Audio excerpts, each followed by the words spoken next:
YouTube, hello, welcome to the tavern. My name is Drail, I am your tavern master. Welcome on in, pull up a chair, grab a drink, and let's enjoy today's episode of Honkai Impact 3rd, episode 62, Born Anew Tomorrow. For context, this episode was initially recorded December 16th, 2024, and in it, we finish off, to start, we do a small little auto fighter event that was going on at the time called the Snazzy Cards Club. For those who know, you know, you'll see a little bit of it here in this episode. After that, we continue our playthrough of the Honkai Impact 3rd and Star Rail collab event, a Honkai A Fool's Hand. And then for like about the last 2 hours, we do the final part of chapter 39, finishing off the Daughter of the Seas chapter. And this third act is named Born Anew Tomorrow. We finish off our time in Salt Snow Holy City, do a nice little wrap up for the Sealos story, and see what happens, or see a prelude, I guess, to what happens next. But yeah, I hope you all enjoyed today's episode. If you do enjoy today's episode, like, comment, and subscribe. Ring the bell so you're notified when new episodes come out. And if you want to catch my streams live, you can follow me on Twitch through the link down below in the description. Past that, I hope you all enjoy, and I will see you all at the end. See you later. Also, welcome, Sketch. I hope you enjoy your Dragon's Breath. Firstly, gonna check out this new event that just dropped. When a new cafe opened, it feels familiar. I'll go in for a look.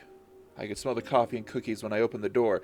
There were faint sounds of sparkling water bubbling in glasses, then customers chatting. Welcome to the Snazzy Cards Club. I'm the owner and manager. Happy to meet you. Other than Ai-chan's specialty drinks, please, perhaps I can interest you in some snazzy cards? Huh, maybe I should give you an introduction first. Snazzy Cards is a card battling game whipped up by the little Ai-chans. It's still in beta, and its battling stats come from the adventure you've had. The adventure I've had? What do you mean?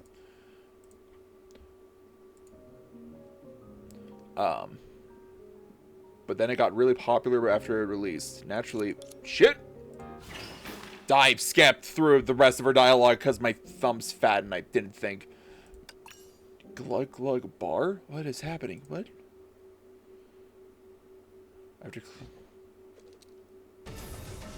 What is happening? Am I controlling it? The battle begins. Both sides will engage in auto combat. Okay. As the battle goes on, you will gain ultimate SP when taking damage.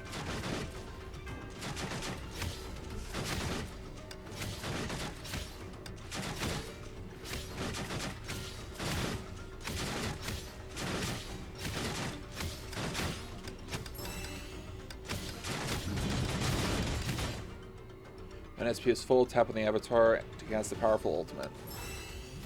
Oh. Tap here to switch to automatic mode, where the ultimate is automatically cast when an SP is full.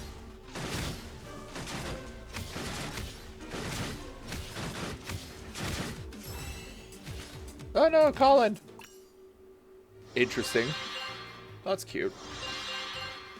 Increasing Snazzy card level for purchasing items in the Snazzy card retailer. Okay. Leveling up will improve the stats of each card. So it's basically it's an auto battler basically. Oh right, need to set my. Okay, we'll be doing a stretch break in about 40 minutes.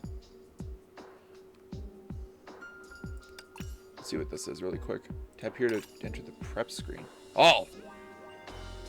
Tap and drag cards to deploy. Press and hold cards to enhance.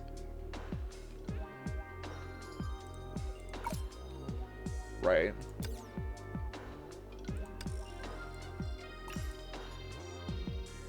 Secret techniques? What?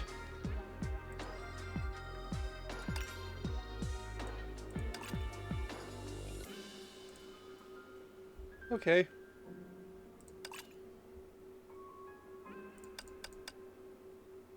Sure.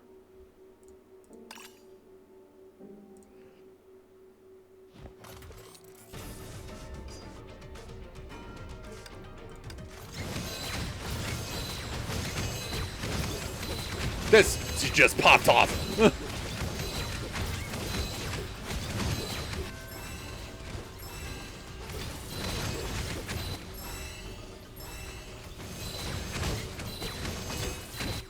she's gonna die.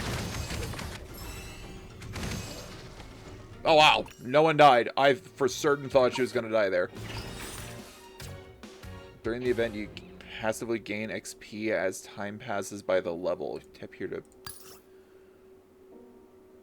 At the rate of obtaining AFK rewards, increase with the number of completed challenge goals. Maximum accumulation time for AFK rewards is 36 hours, so remember to claim them daily. Okay.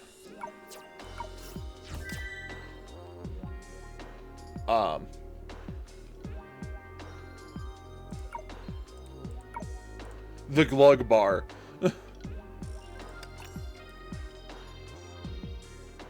I guess we'll just do a couple more of these and then go do the other event that's active right now.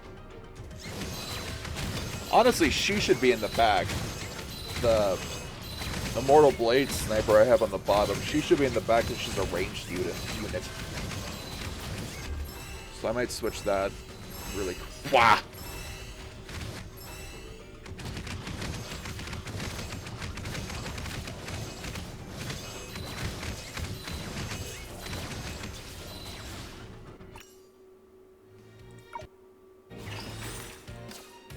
Snazzy development. Here's the basic information of the cards as displayed. Levels. Okay.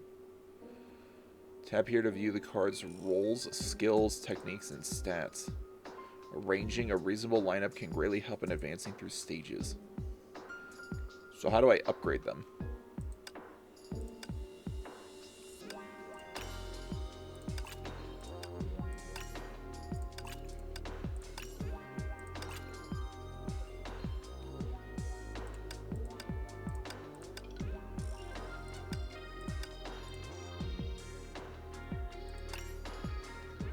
Startup requires same name cards. Head to the Cardcha encounter to obtain more cards. Oh, I see. Okay, so it's instead of gotcha, it's Cardcha. I get it. I'm somewhat smart, I guess.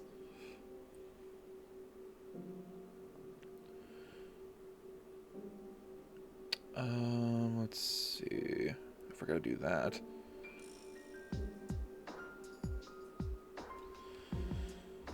One second, folks. Just checking one thing. Alright. Why is there no sound now?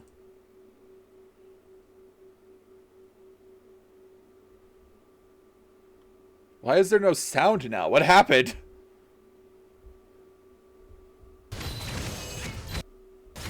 What?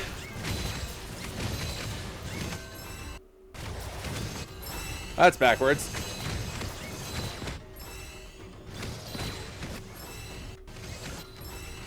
Okay, I don't know how this happened.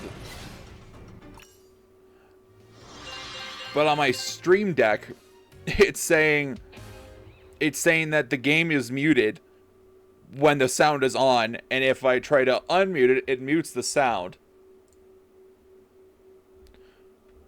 So that's backwards.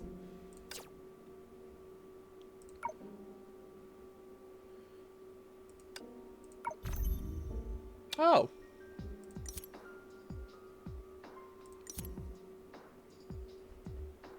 Sure. Wow.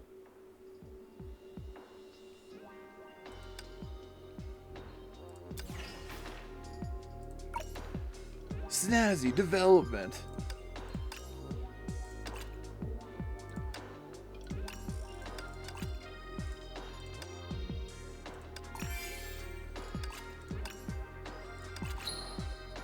Oh. I don't know what these are. Can be obtained from Rigorous Showdown. They put a whole other gacha inside the gacha.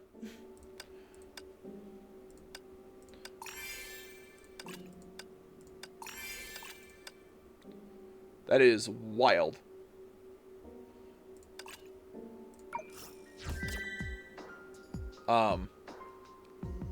We'll do one more with our new group, I guess.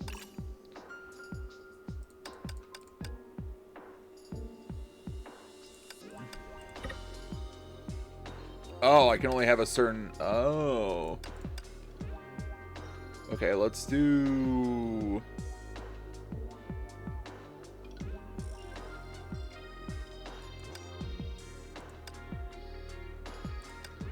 Oh, wait.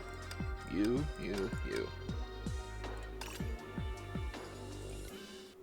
We'll see how this crew does. This is wild.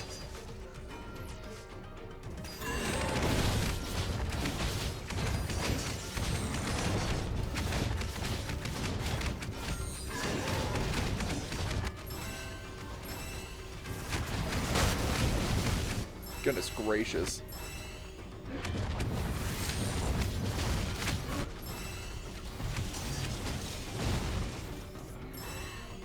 Get him. 33 seconds.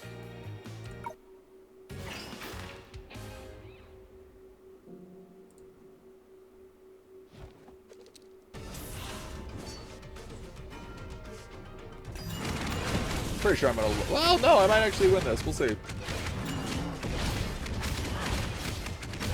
A lot of this is probably just going to be done off stream. I'll be completely honest. There doesn't seem to be a story in this.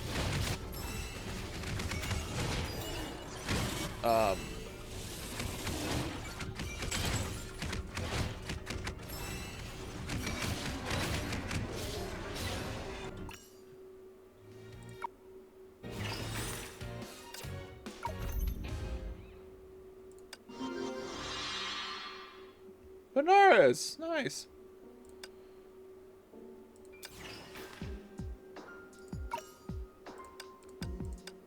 Is she riding her horse? Is this... Okay, it's just her. Damn. Fog roamer.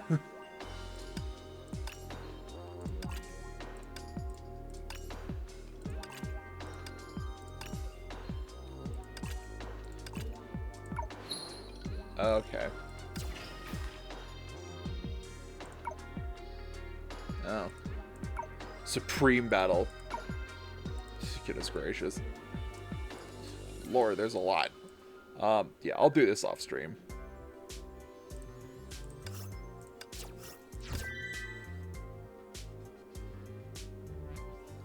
This is very silly. Very silly. Alright, that's that.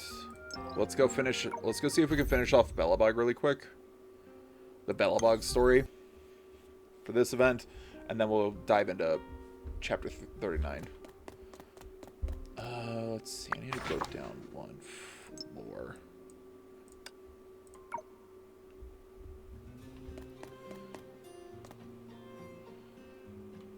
Are you competitors? Oh, cute little fellow. What else do you think we are here for? I apologize for my candor, but many people come here to witness the champion's glory. Don't worry, we know the rules. Sela took out the entry ticket that Natasha had given you. This is a special entry ticket that belongs to the retired legendary boxer? I didn't think it'll appear here in the Fight Club again after so many years. See, we didn't lie. Natasha used to be really strong. We've already gotten a first-hand experience of her strength, but can we use this ticket? Of course, as long as you have an entry ticket, you can join the boxing tournament. Now you can all challenge the other boxers. Wait, we want to challenge the leader of the trash cans? Is it here? It is. You should be able to find it if you go further inside. You can't bring us to it? I still have to maintain order in the Fight Club. The leader of the trash cans looks completely different from the others. We should be able to recognize it easily. Why do I feel like the leader of the trash cans is going to be Sampo?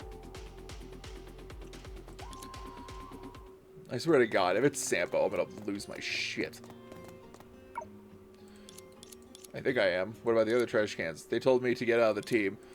Okay.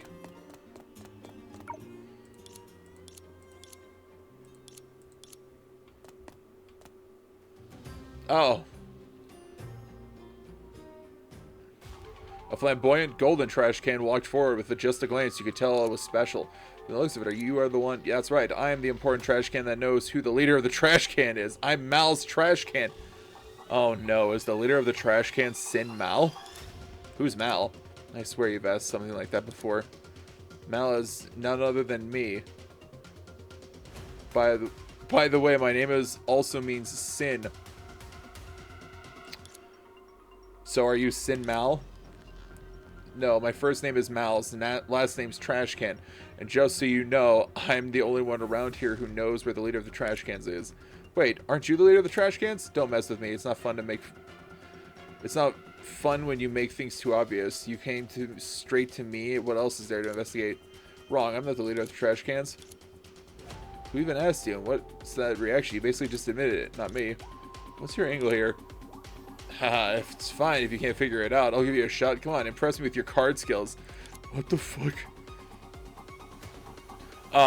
So Sin Mal was, from what I know, a bully from the same orphanage that Bronya and Sela were at when they were younger. Well, Bronya, Sela, Rosalia, and Lilia. And that orphanage was all run by Cocolia. If you mean, I'll tell who... Cool. I'm level 12, man. You're level 5. I hope I win. If there are 4 different... Okay. Well, I don't have 4 different suits. So... 4. And then let's switch up this one. Nope. Nope.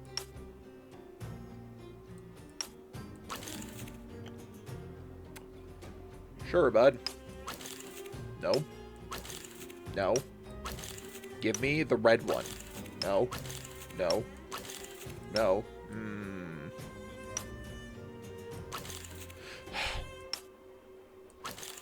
Motherfucker. Sure.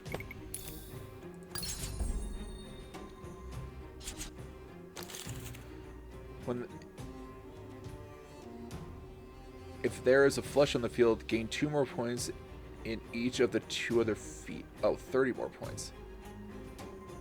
Okay.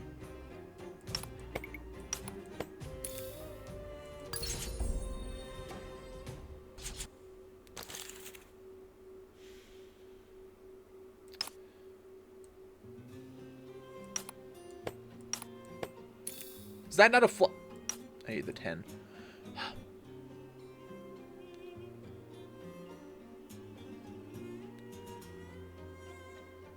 I can't play any more cards in there. Stupid.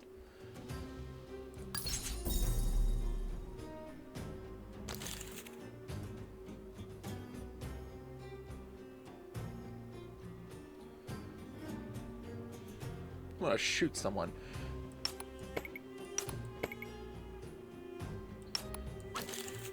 Give me a red card. Or what is it? Trophy. Give me a trophy. I swear to God.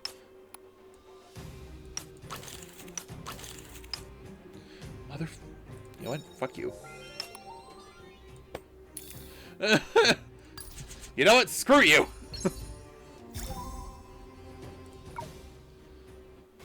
Not bad. I'll give you credit. So, as promised, I'll review the real leader of the trash cans. Yeah, it's me. Wow, what a surprise. Should we all look shocked now? Skipping straight to the answer like that. You made it kind of boring, don't you think? Isn't that twist enough for you? Fine, I'll tell you another secret. The token to meet the Trash Can King is with me. Hand it over. The token belongs to the strong. If you want it, come take it. But didn't we just beat you once already? This is the Fight Club. Winning at cards doesn't mean anything. The real fight happens here in the ring. Do people in the other world play dirty too? Don't compare the lordly Trash Can gang with Underworld folks. So, do you want to sell this with a boxing match? Exactly. Only by beating me with your fists can you prove your strength. Fine by me. I've had some work stress, and I need to blow off some steam anyway. Okay. I win cards. Now I win fists. This is so silly. What the fuck? What? Oh my God.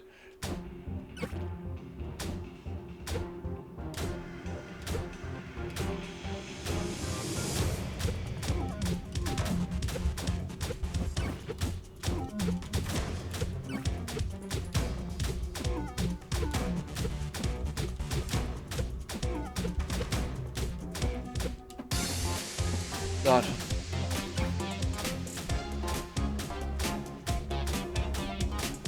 I don't know if I would call this a boxing match. I also wasn't expecting a rhythm game.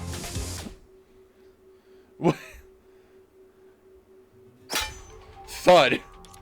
Sparkle effortlessly dodged every blow, and when her opponent was exhausted, she knocked Mal's trash can right out of the ring with a single punch.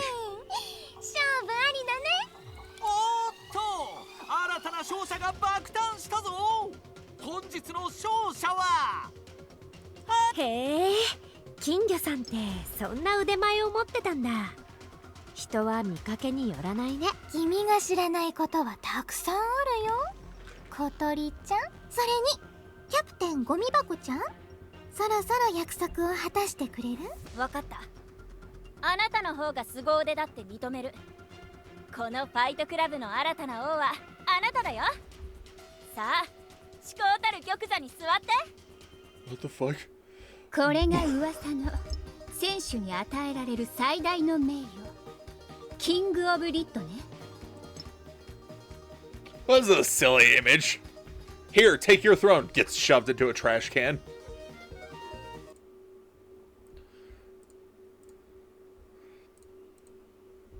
What the? すぐ優勝できるなんて、さすが花火さんと言うべきでしょうか。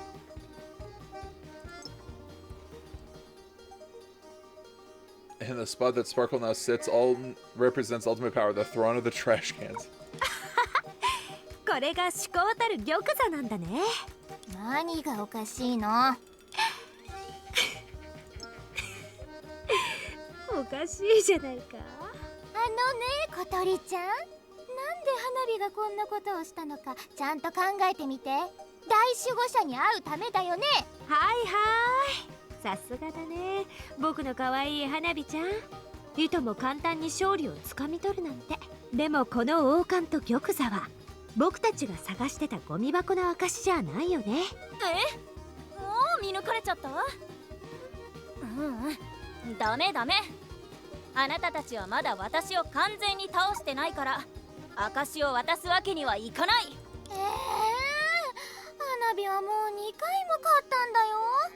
まだ完全に倒したって言えないの？我々王のゴミ箱会は文武両道を重んじる組織なの。武に関しては確かにあなたの方が強いけど、文の方はどっちが上なのかまだわからない。ゴミ箱の王に挑むための証が必要なら上層部に来て。そこで文の試練を用意してあげるから。それじゃあね。 Test of intelligence? What do you mean? 早く追おう。その前に花火をゴミ箱から出してくれない？ What the fuck? Oh my god. Wait, Sparkle-sama, don't go. 君たち誰？ At some point, the direction of Mal's trash can had gone. It was completely... 囲まれてるわ。いつの間にこんなに人が集まってたんでしょう。みんな試合を見に来てたお客さんみたいだね。一番前にいるのは花火様、ゼーレ応援しに来たわよ。二人とも何しに来たの？ Behind Rosalia and Lilia, a massive crowd of spectators had followed, crowding the already packed fight club until there was no room to move. どうしてこんなにたくさんの人を連れてきたんですか？だって今回は花火様が遅延のメンバーとして試合に参加するってロザリアが言ってたの。だから私たち遅延の実力をアピールするためにもちゃんと宣伝しなきゃ。花火たち別に遅延の宣伝のために来たわけじゃないよ。安心して花火様、宣伝のことは私たちに任せて。みんな私に続いて一斉に叫ぶわよ。花火様、あなたのファンです。花火様、あなたのファンです。花火様、あなたのファンです。 Wow. As the cheers grew louder, the crowd started pushing towards これ you. で立つ場所もなくなっちゃったね。リタさん、私たちもあなたのファンです。はあ、僕はそんなのに向いてないんだ。急いでいるから道を譲ってくれる？もちろんです。でもその前にサインをください。これだけの人にサインしてたらいつ終わるの？完全に囲まれる前に脱出方法を見つけなければ。ロザリア、みんなを落ち着かせる方法はないの？そうね、わかったわ。みんな落ち着いて。まずは列を作って私のところで要望を書いてちょうだい。遅延は必ずみんなのやりたいことを全部叶えてあげる。チーブス。やっと静かになったね。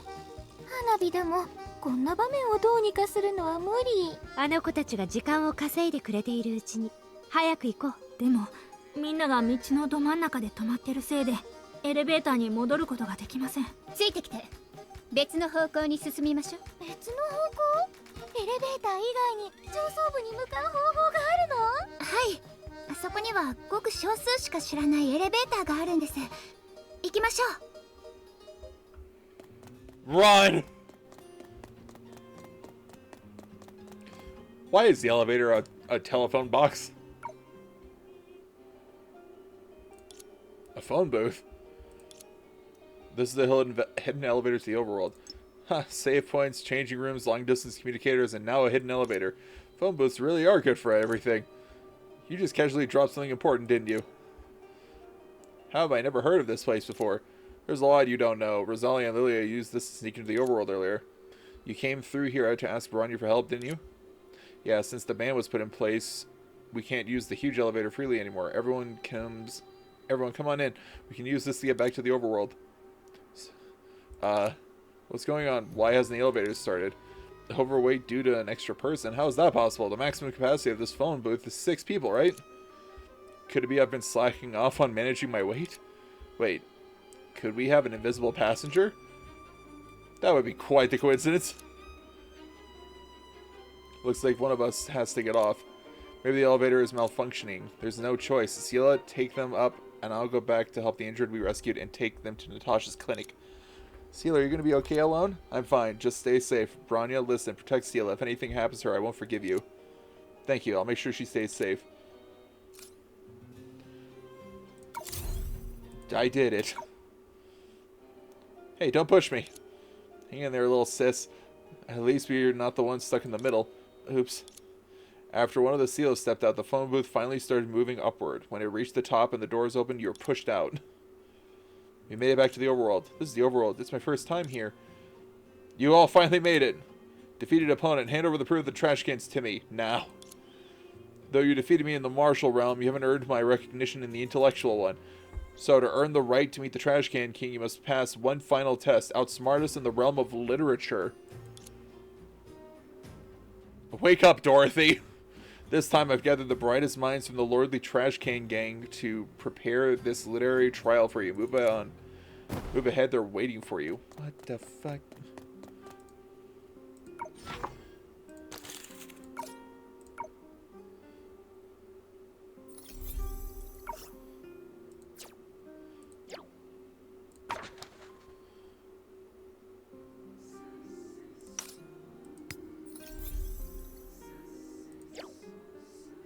I have half of the cards up to half.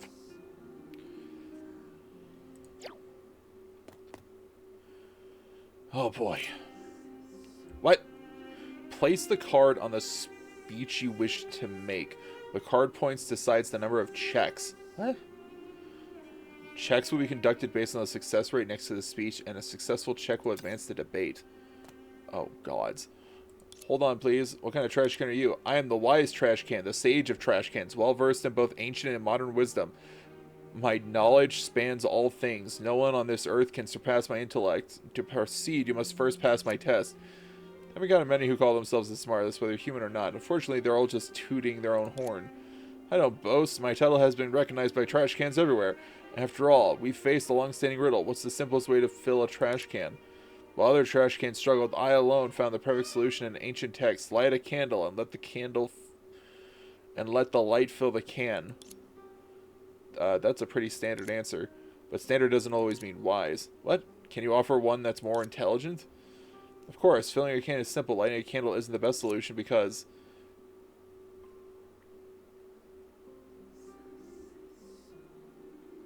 a candle will eventually burn out?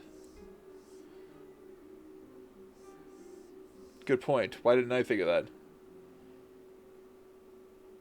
Or you could simply do nothing.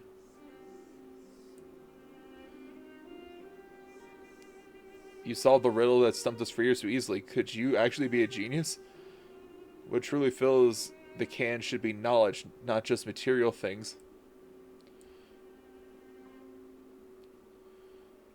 So the answer I thought was right. It was actually just a limited view. I don't understand what's going on here. Am I done? Do I have to keep using all the cards? I see now. I was confined by the same question itself, failing to realize that the true test is how we approach wisdom.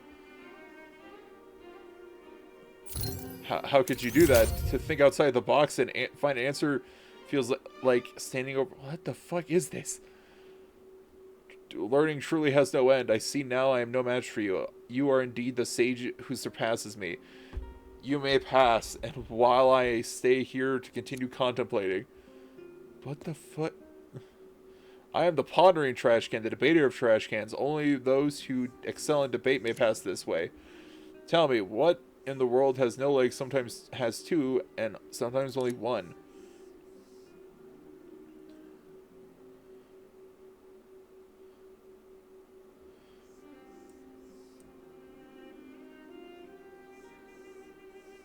That does sound like an answer.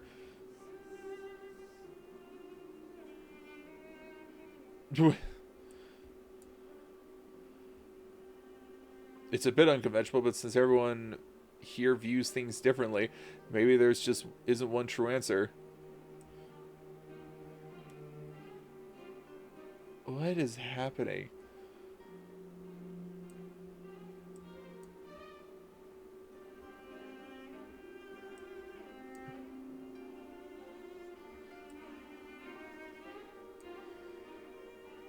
I don't understand the purpose of this. Agreement reached! I just debate him into submission, I guess. Why did it suddenly stop moving? Look at Sparkle's Summon's words made it reflect on itself, putting it back into deep thought. Forget it, let's move on. Yo, I didn't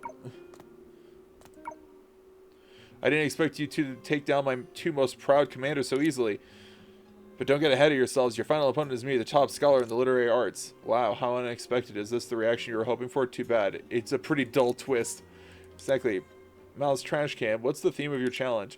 Confidence. As the leader of the trash cans, what I'm most proud of is my unshakable belief that I am perfect at all times. So you're just incredibly thick-skinned? Even if shamelessness has its merits, what does that have to do with being a top scholar? We can't match you in self-deception, but I don't see how that fits with the theme of a literary trial. Your words won't shake me. I firmly believe that I am perfect trash can, and that's all that matters. You think you're perfect? Of course. If you disagree, you have to point out my flaws. Okay. You're one of the second-hand trash cans with 3 bags of assorted trash, yet you dare to ignore 4 requirements, 5 regulations, and 6... What? Sure. Nonsense. I have sorted 10 categories into 9 grades, organized 8 types of trash into 7 cases, 6 bags, and 5 cans before delivering them all to the 3rd, 4th, 3rd, and 2nd collection centers in one trip. What? You didn't close the lid properly and half an apple is sticking out. No wonder I smell something strange. Wait, that's not the point. I did it on purpose to teach you a lesson. Am I just supposed to beat him? You may be golden on the outside, but you're rotten on the inside. No way, I'm clearly shining with dignity.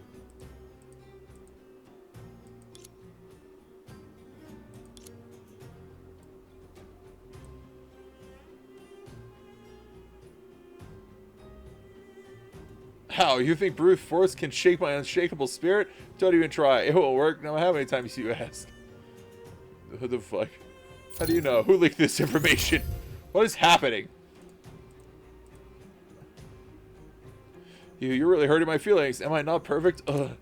Mal's trash can suddenly spat out a bag of glittering golden trash, then collapsed onto the ground, unable to get back up. Watch out, Sela. How did a debate end up hurting it more than a boxing match did? You really bruised its ego, my dear little sister. Well, it asked for a challenge, so it can't blame me. This is bag of gold and trash must be the proof we need to challenge the Trash Can King, right? Yes, we've earned the proof to challenge the Trash Can King. Go to the huge elevator and find it here. What the fuck is happening? Okay, bye. Why are there so many ice cubes? Oh, joy. From the huge elevator, a trash can statue stands tall. When Sparkle placed the golden trash inside and secured it with the trash can crown, the trash can seemed to come to life. The kingly trash can. Making it this far means you've earned the right to challenge me. Is there a chance that you're the real challenger? Enough talk. The path to the Supreme Guardian lies behind me, and as the shield of the Supreme Guardian, I will not back down. The confidence is what it takes to be king. Okay. Oh, it's a fight. It's an actual fight this time. Okay.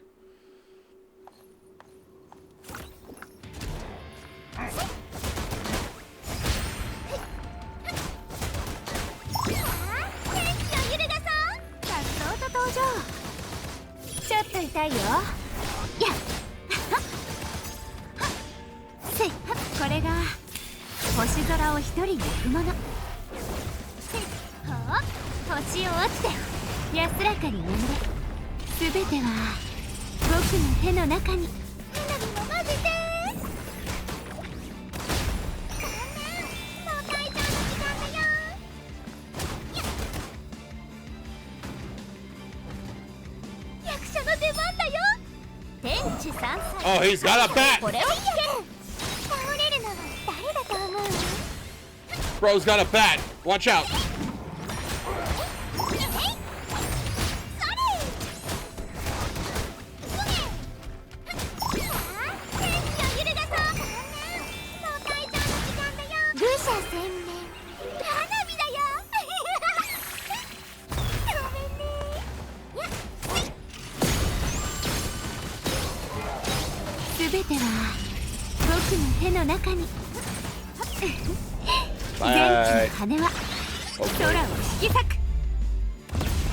Wow, he did not die.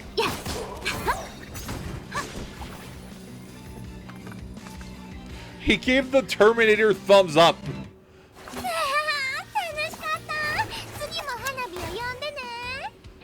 I wasn't expecting a Terminator thumbs up. Disappear. I lost impossible. Why do you say mwahaha? Head to the trash can zone? I don't want to go there.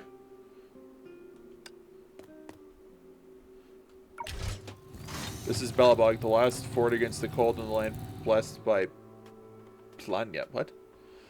At last you've arrived. The howling snowstorm swept toward you, signaling the dangers ahead. The snowstorm is fierce. Be careful. There's something ominous up ahead. According to the book, there is one. This is where we can see the crystallized technology used by architects through the ages to reshape the environment, and it's called the Engine of Creation. That sounds like something you don't want to mess with. So do you think the Engine of Creation has been activated? It's possible. As the final trump card of the Supreme Guardian, the Engine of Creation shouldn't be underestimated. Is that so? Well, I'm curious to see for myself. Let's head down the path and find out what's going on. Blink. Okay. Hey, bro, you alright?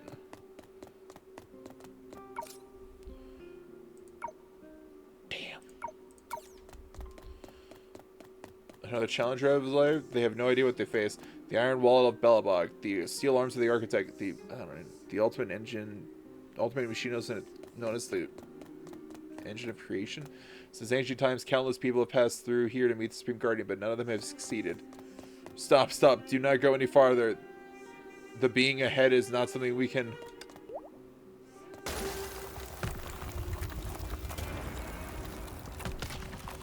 Oh. Is the Supreme...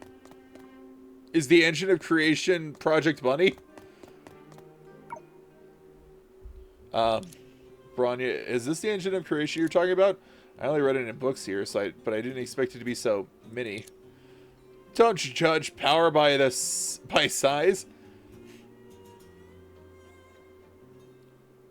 Okay. Every brick and every layer of paint in Belobog's iron wall was laid and painted by me. Every order and every request from the architects was carried out and fulfilled by me. There's nothing I can't create, no need I can't meet. Impressive, Bunny.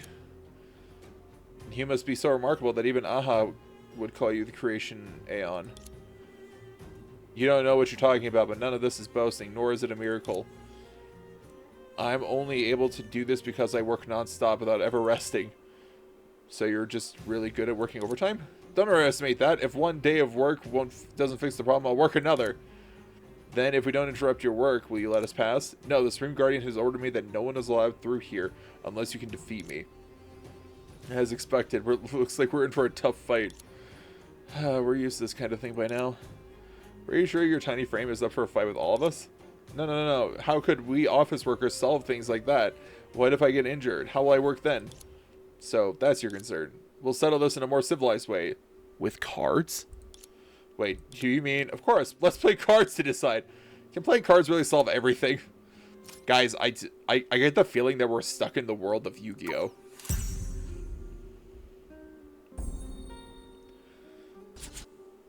Card type info. Oh! Straight flush.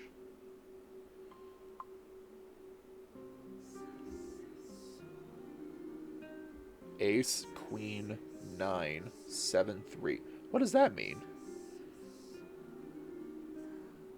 Full house is 3 aces and 2 kings? What the fuck? Ace, Jack.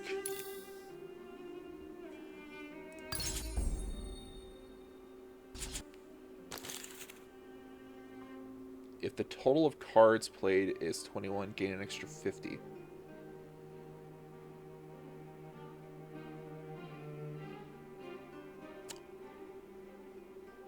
Okay, hold on. Let me do some math here. This is technically a 1/11, I think. So this would bring it to 20.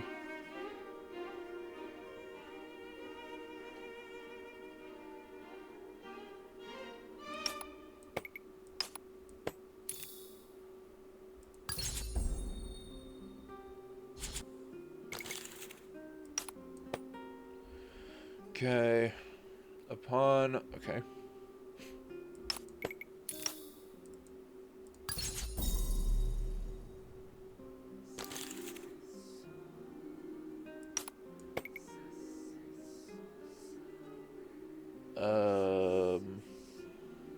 I want a 10. Give me a 10. Give me a 10. Give me a 10.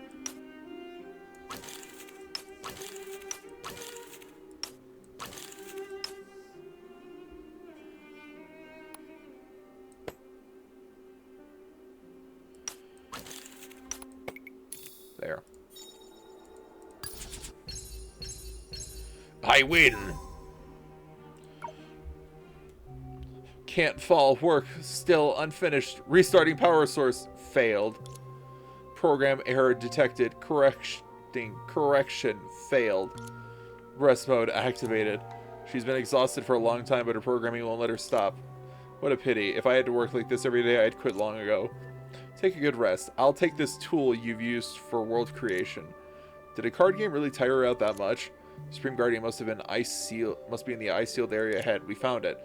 Finally, we can leave this place. Get off work. Is the Supreme Guardian really a trash can? God damn it.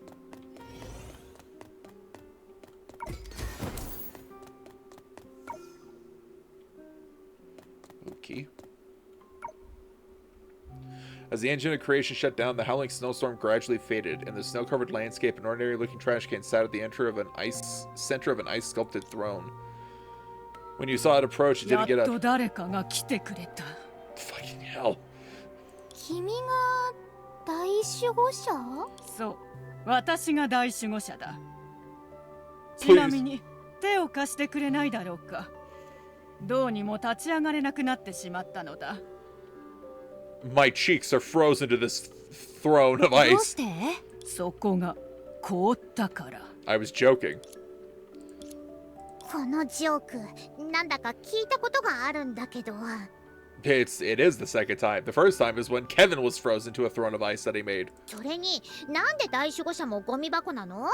花火こそ聞きたいんだけど、なんでここにはゴミ箱しかいないの？ゴミ箱製の大守護者ですから、もちろん正体はゴミ箱ですよ。 Why is this the trash can planet? ゴミ箱製？待って金魚さん、君はここのことをヤリ色6だって言ってたよね。ヤリ色 6？ ここはゴリ色6だよ。 Seal is turned into a trash can. No, we're actually on Trishilo 4. I ジェ hate リちゃん、どう Trishilo して君6. までゴミ箱になっちゃったの？だってここにいるみんなもゴミ箱ですから。この前もロザリアとリリアがゴミ箱の姿になってましたよね。 I hate this. つまりガイドさんは最初から道を間違えてたってこと？そんなことないよ。花火はただ、そう、お客さんたちにサプライズを用意したかっただけ。しかしここがもともとゴミ箱だったなら、どうしてブローニャは大守護者の後継者になったの？ Is Bronya about to turn into a trash can? 私もそれを聞きたいと思っていました。大守護者、私を後継者に選んだ理由は何ですか？あなたが歴代の大守護者とそっくりだったから。 That sounds like an insult. 今のって笑うとこ？もちろん違う。よく見るのだ。ほら、これは大守護者しか持ち得ない縦ロールだ。私とそっくりだろ。 I hate so much. I hate so much.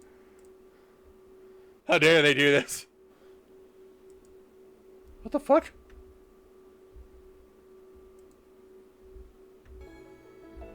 Why does the audio keep breaking? It does look kind of 似てる similar. どころか全く同じって言うべきかな。それとこの目も見るがいい。間違いない。これこそが大守護者の素質を持つ者の目だ。確かに。そうだね。本気。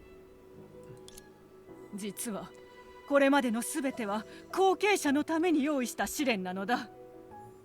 彼女の助けとなってくれた貴様らにも感謝せねばな。 I hate this.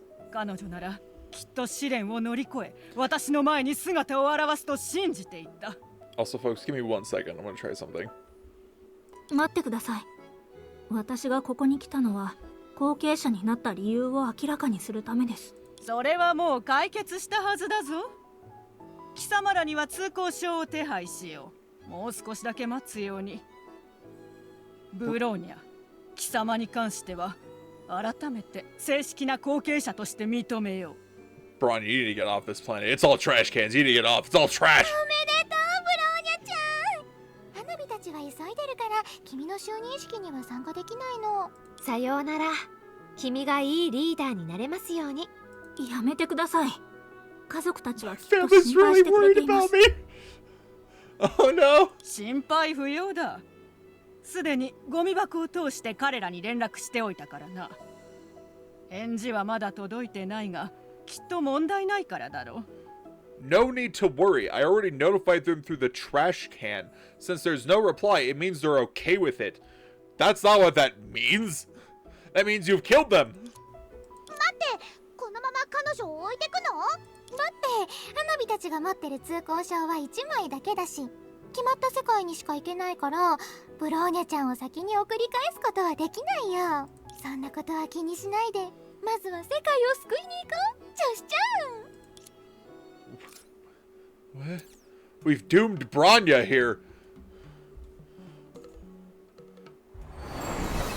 And now we're on the Zien show. You stepped through the portal and emerged into a bustling street. Almost immediately, you were swept up by the crowd, struggling to keep up with Vita and Sparkle. Sparkle looked around at the people, her eyes sparkling with a mischievous grin. ここは賑やかだね。きっと面白いことがたくさんあると思うよ。 Rather than lively, I'd say it's more like chaotic. 人が多すぎるんじゃない？あちこちには露店の商人や通行人がいるし、人混みをコントロールしてくれるような人もいない。空には爆速で飛ぶ宇宙船？ストレートな言い方だね。君はあまり名付けが得意じゃないみたいだ。 How dare you! まあ船舶の形状は一応宇宙船って呼べるけど、もし列車だったらどうする？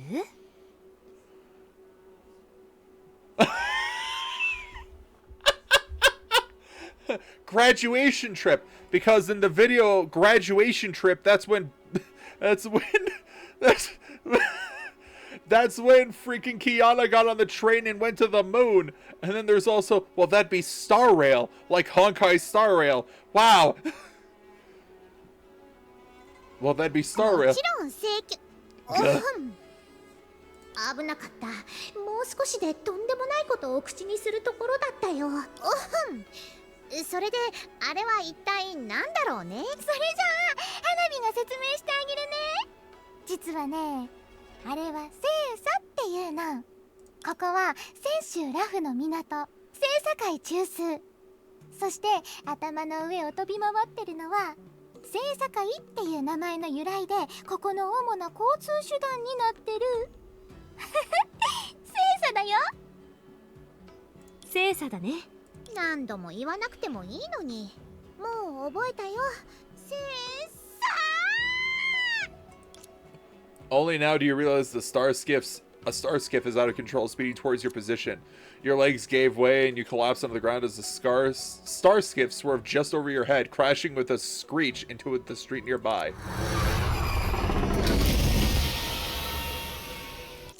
Okay. Alright, sure. Yeah, totally. That's fine.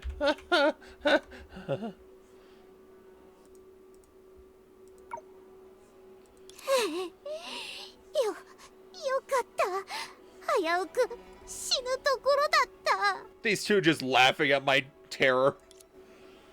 You looked up in shock, only to find Vita and Sparkle grinning at you with teasing smiles. ちょっと笑ってる場合じゃないよね。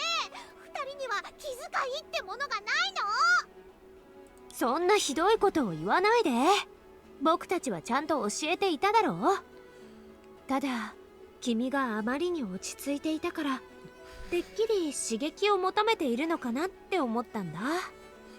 So what would you call this area where the incident of disharmony occurred? A Zenless Zone Zero? さっきはおっきい叫び声を上げてたよね。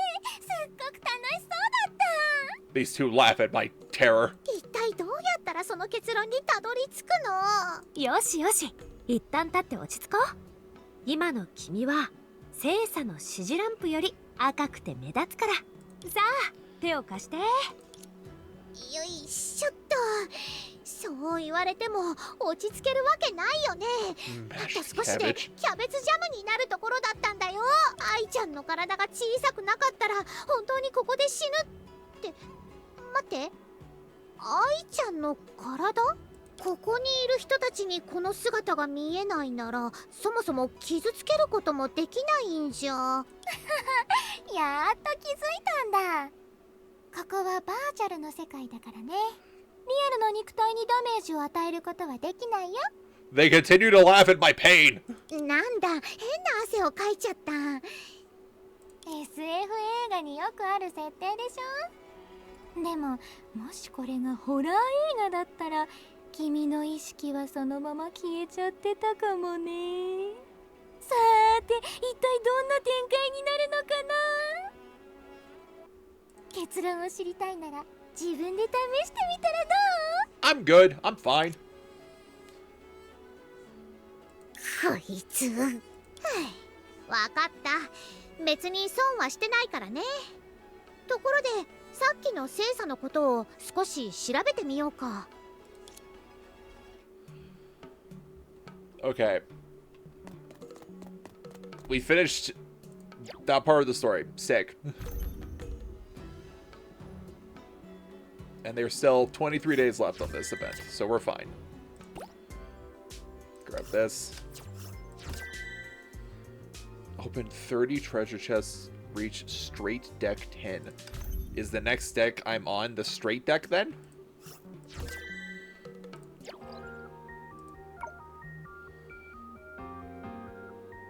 Okay. Time for a break, folks. It's been about an hour, so let's take a break. And then, once we get back, we'll finish off Chapter 39. We're so very, very close. But, for now, stretch break. So, folks, go do bio breaks, go stretch, go get water, do what you need to. We'll be back in a few. All right, I returned. Let's get into it. There should be 5 missions left. 4. We have 4 missions left. And I think we'll be able to finish that off in the next hour and a half. So we should be good. Nobody can restrain me. That's a title. Oh, and it's for Senti.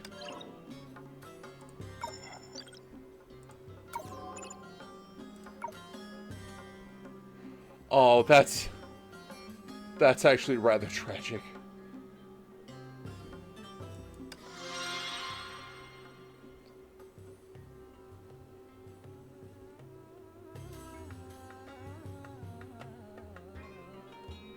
Otto holding fallen Colin, I guess. That's pretty nice. This is also very nice.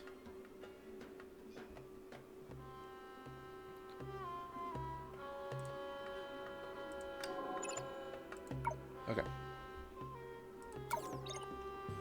Domain of Sentience. I don't think I've seen this weapon before. But it's apparently her weapon.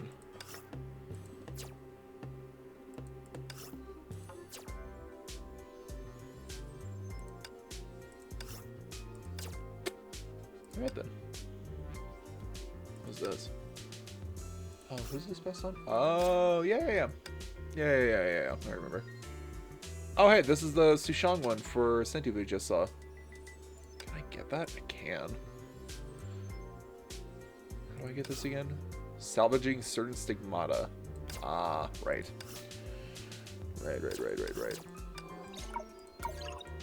Okay. Let's do this.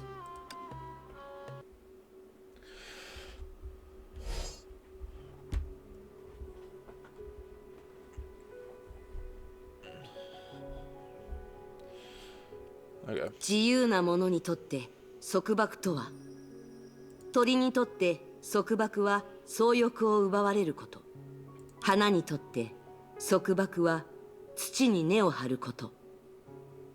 しかし偉大な者はこう言うだろう。答えはすでに定まっている。目を開けば。You tried to open your eyes. Your eyelids did not move at all. Begrudgingly, you could only connect to the various scattered memories in the sea of your consciousness and search fervently for a way to wake up.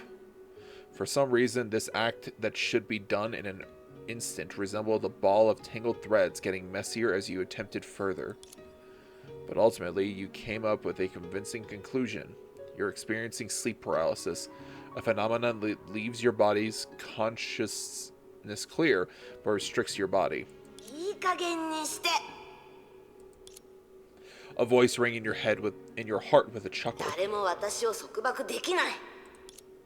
Yet you still could not move your Oh! Oh! Wait a minute. Right, because after Senti lost, she basically became a representation of Feng Huang Down, which means that she was like an energy construct, basically. So she didn't have a real body. Is she about to get a real body from Sela? Yet you still cannot move your body. Undoubtedly, this was the strongest counterattack that your body could make against your consciousness.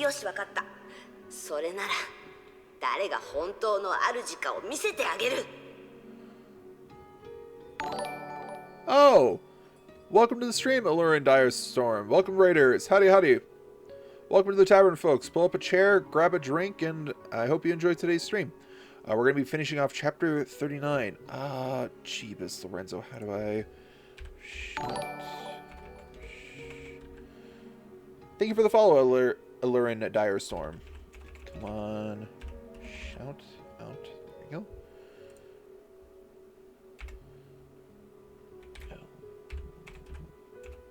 And Dire Storm. There we go.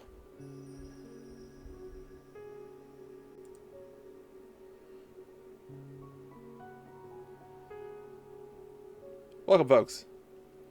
Alright. Back to the story. Oh, yeah. I forgot to do my intro. My Jove. I do not know what that language is. May I ask what language that is? How are you enjoying Honkai Impact? I'm enjoying it quite well. We are finishing up Chapter 39 today. Sadly, I can't do much more than that because I have to do some D&D prep before my session tonight. Party's going to be fighting some devils. But yeah, I think Senti is about to get a new body, like an actual body, which is wild to think about. It's Tolkien's.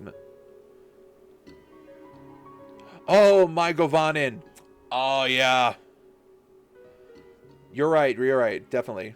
That is what Aragorn says to. Oh God, I know he says it to. I think he says it to. It's not Thranduil. Haldir. I believe he says it to Haldir in the Battle of Helm's Deep. God, I haven't looked at. I should reread the Lord of the Rings again.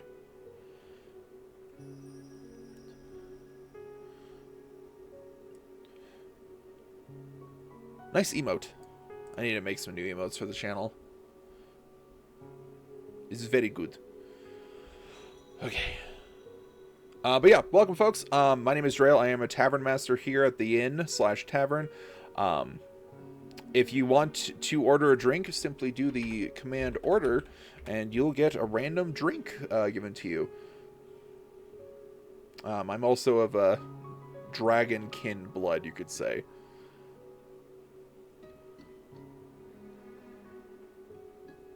But yeah, I hope folks are doing well today.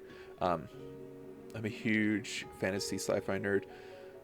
Dude, Middle-earth, one of the best worlds ever.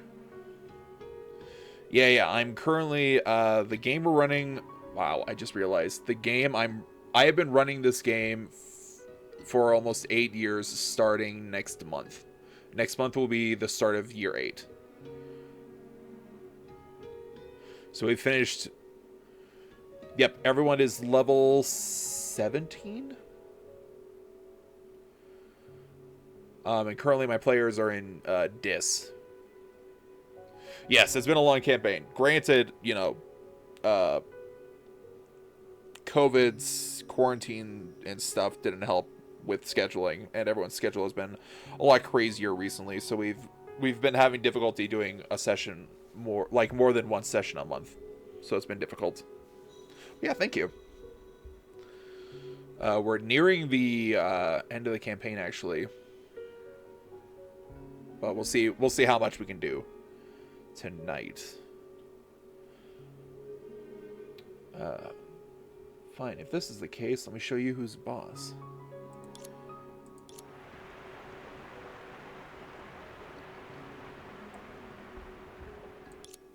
Pitch darkness had blurred your sense of time. In this arduous internal conflict, something gradually became clearer.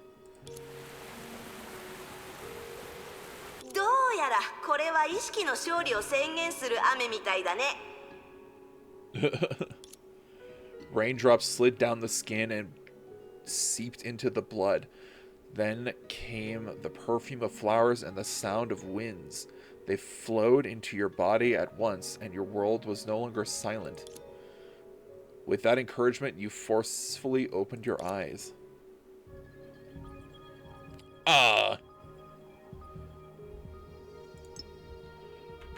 Not where I was expecting to end up, I'll be honest. A faint light guided you out of the dark nothingness, and you could sense foreign matters again. As it turned out, you were lying splayed in a sea of flowers, and the light that woke you came from the moon hanging in the sky. Also gotta say, nice to see someone enjoying Honkai.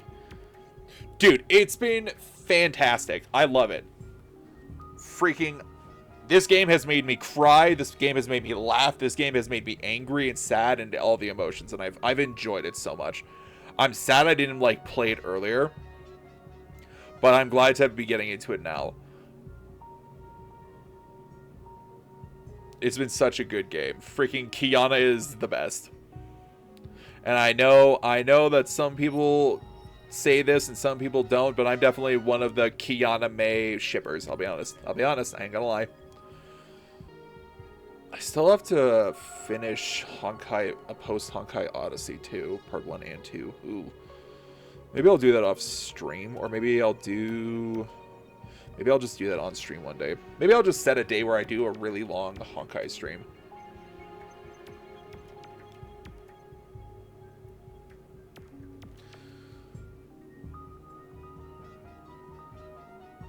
Kiana Durandal Alicia. Welt is pretty big. He's pretty good. I'm glad that he's playable in Star Rail.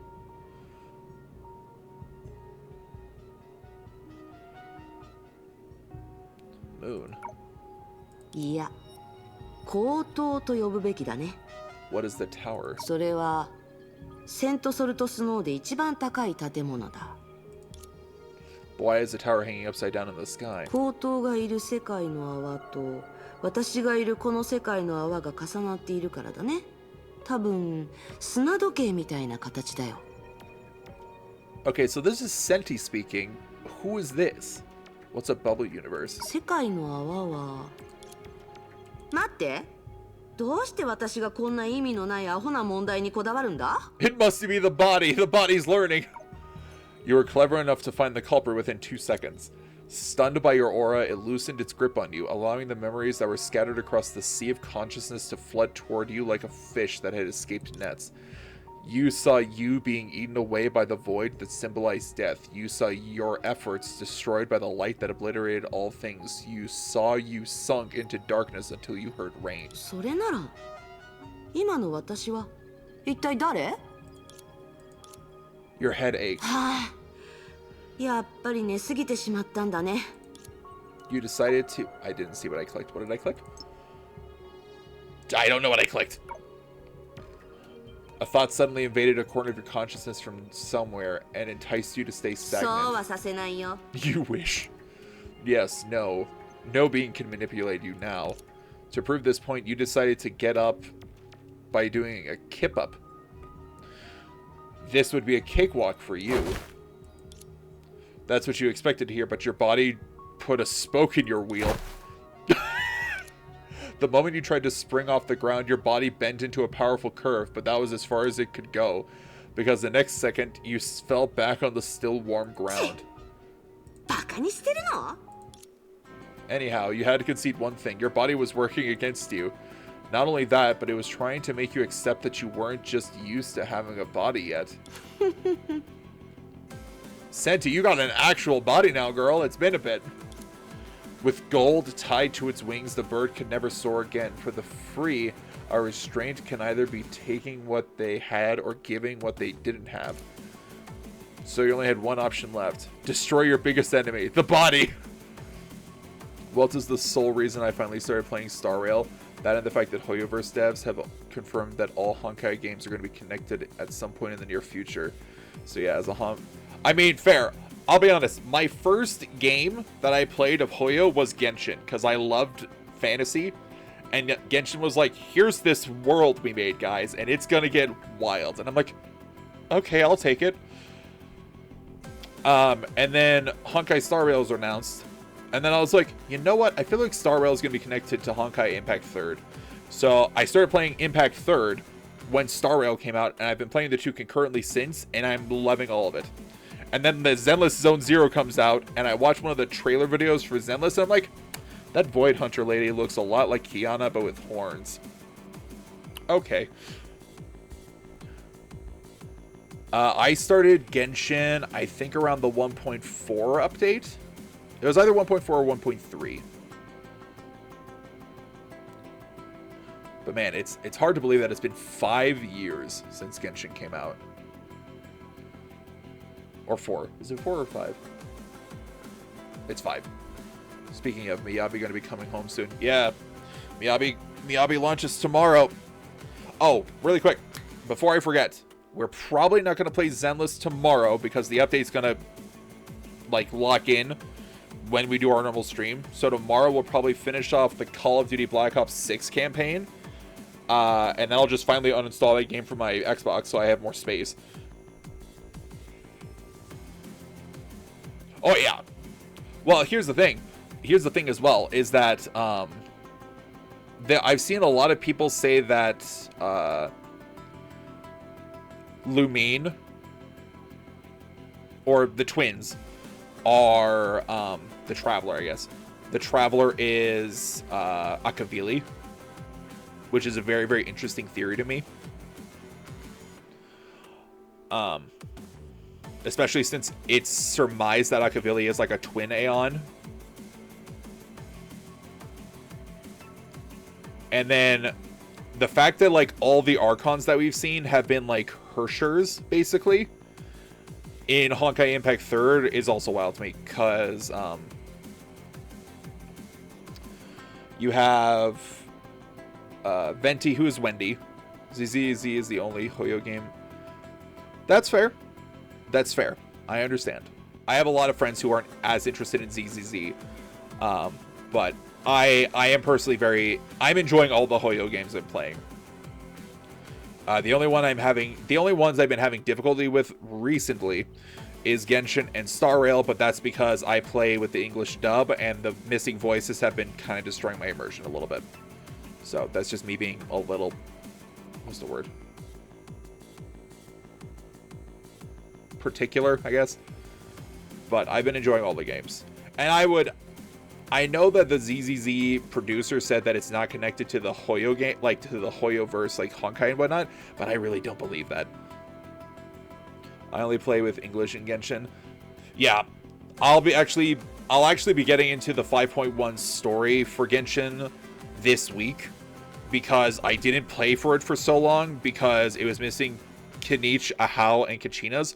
But I saw recently that Kachina was added back in, like her voice dialogue was added back in. So I'm like, cool, I'll play it, because I'm sorry, but I'll trade Kanich's missing voice dialogue for missing Ahau's, because I can't stand Ahau.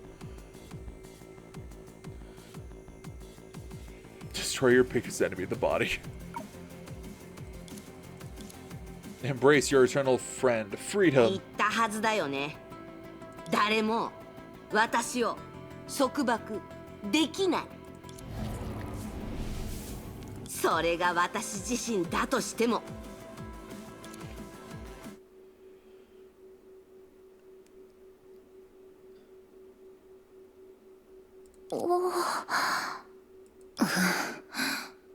Are the seals just watching Senti have this discussion with herself?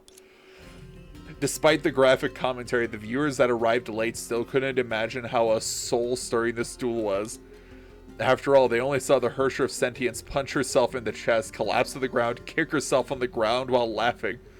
I play Star Rail in JP for the sole reason of catching Honkai Impact connections because of certain characters having the same voice actresses. That's fair. That's fair. Also, I find it hilarious how in Honkai Impact 3rd, Sushang is like one of the strongest, like, Valkyries. And then in Star Rail, she's a novice Cloud Knight who is a fangirl of her own friend. ちょっと、それはどういう表情？あなたたちが緊張してるから親切に話してあげたっていうのに。ごめんなさい。式の律者さんが心配で。わかってるよ。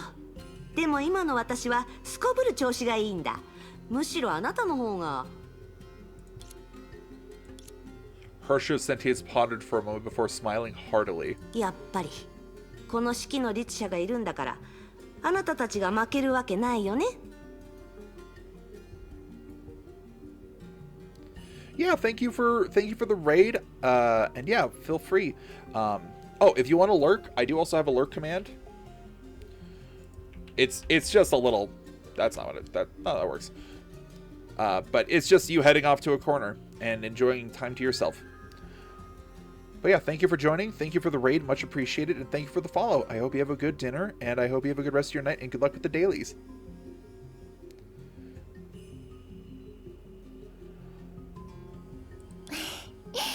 はい、式の律者さんとみんなのおかげで私たちはビタさんに勝って両方の世界を助けることができました。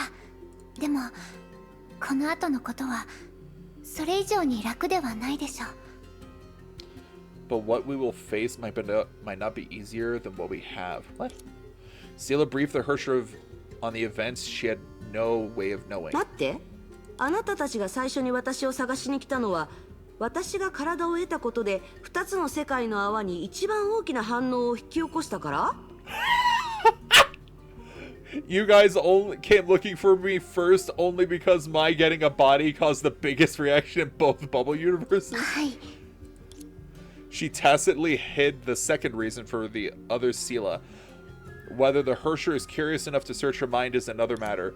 Anyhow, before the girls arrived, the residents of Salt Snow Holy City had already returned to normal life thanks to the authority of creation. The cataclysm was but a wind blowing salt snow fleetingly to them.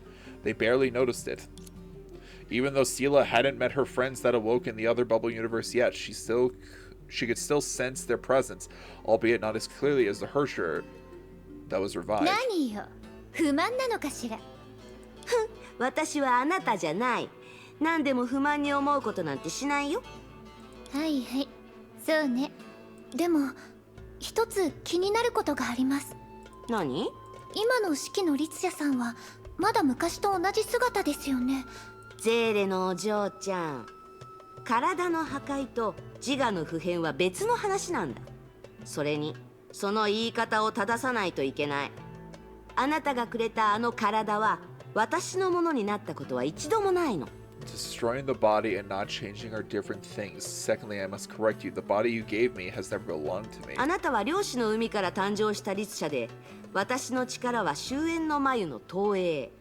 個人の好き嫌いを抜きにして本質から考えるだけでも両者は生まれながらに対立してる。 That's fair. The cocoon of finality technically comes from the imaginary tree, while her power comes through the sea of quanta, and they are kind of diametrically opposed. 違う言い方をすれば、あなたのプレゼントはありがたいけど送り先を間違えてるってこと。つまりいつかキアナがあなたのために体を作ったら喜んで受け取るわけ？まったく、的漁師家じゃないんだから。誰が送ってくれたとしても全部荷物だよ。それにそんなもの私は自分で作れるし。覚えてる？石博士はエネルギーの塊だから物質に付着しないと私たちとつながることができない。でも私は物質とエネルギーの間で自由に変化することができるんだ。体なんて幾千万もある物質の中の一種に過ぎないよ。私がしようとすればどんな形にでも変化できるからね。72 transformations. Oh boy. みんなの前でこの人型を維持してるのは便利だからってだけ。表情が豊かだし動きが機敏だ。確かにあなたは神の鍵よりずっとすごいわ。ちょっと、なんでまたそんなことを？まあいいや。そう言ってくれたからにはお返しするのが筋ってものだよね。あなたもいろいろ経験してたくさん成長した。あなたがいなければ私はいつ戻ってこられるのかわからなかったよ。とにかくありがとう。Aww. What a heartfelt thank you. え？実は私は最後の戦いに参加してないのよ。いい加減にして。さっきゼーレが事の顛末を全部話してくれたでしょ。それともその創世の雨は銀の針みたいに鋭くて世界の泡の境界を飛び越えて私に降り注いだわけ？ The raindrops of creation are as sharp as needles. They drilled through the boundary of Bubble Universe and homed in on my head. 先に他人の努力を並べて自分の努力を否定する。そんなやり口は私に聞かないよ。もう少し素直になってこの式の律者様の褒め言葉を受け取ったら？ It's so nice when these two can work together. 誰かさんは安易に他人の心を読む癖を直した方がいいわよ。誰かさんも回りくどいやり方を直した方がいい。時間を節約してもっと面白いことにも使えるし。 Her agony aunt. What a term. あなたね。何か間違ったことでも言った？あなたはどこかで時間を作って私最高、私天下一、私すごいを1000回ぐらい手書きして言葉が出なくなった時にそれを読めばいいんだよ。 Oh. This is actually really nice. まあまあ、話したいことがあるなら歩きながらにしましょう。Senti literally being, hey, learn to appreciate yourself. 急いでキラ先輩たちの状況を確認しないといけないし、砂鉄の国の住民が規則から外れた後、どんな風になってるのかも謎です。はいはい、高等の賢者の言うことを聞けばいいんでしょ。ちょうど長く寝すぎて体を動かしたいから仕方なく2人についていってあげるよ。 Wait, so did she actually destroy her body? I'm not sure. She walked past the two toward the town ahead with bouncy 機 steps. 嫌がいいみたいだね。悪者がやっつけられて家に帰れるんだから。そうだね。でも式の律者さんは別のことで喜んでるみたいだよ。ん？そうだね。お友達が最初に探してくれたのが自分だったからとか。Oh. さあね。私には心なんて読めないわ。 That's so sweet. The girl's dream was once colorless and lonely. But now a bright thought was rising like the sun. Her dream would grow colorful as the boat sailed. The other side of the sea would be lined with friends that welcomed her home. Everything was as what the other Seela said earlier. いい始まりだと思うんだ。 This must be a start of countless good starts. Oh.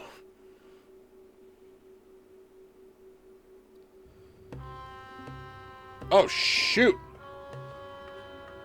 People got bodies. 人の姿に変わった鬼火が結構いますね。あなたが雨を降らせたからじゃない？聞いてみるわ。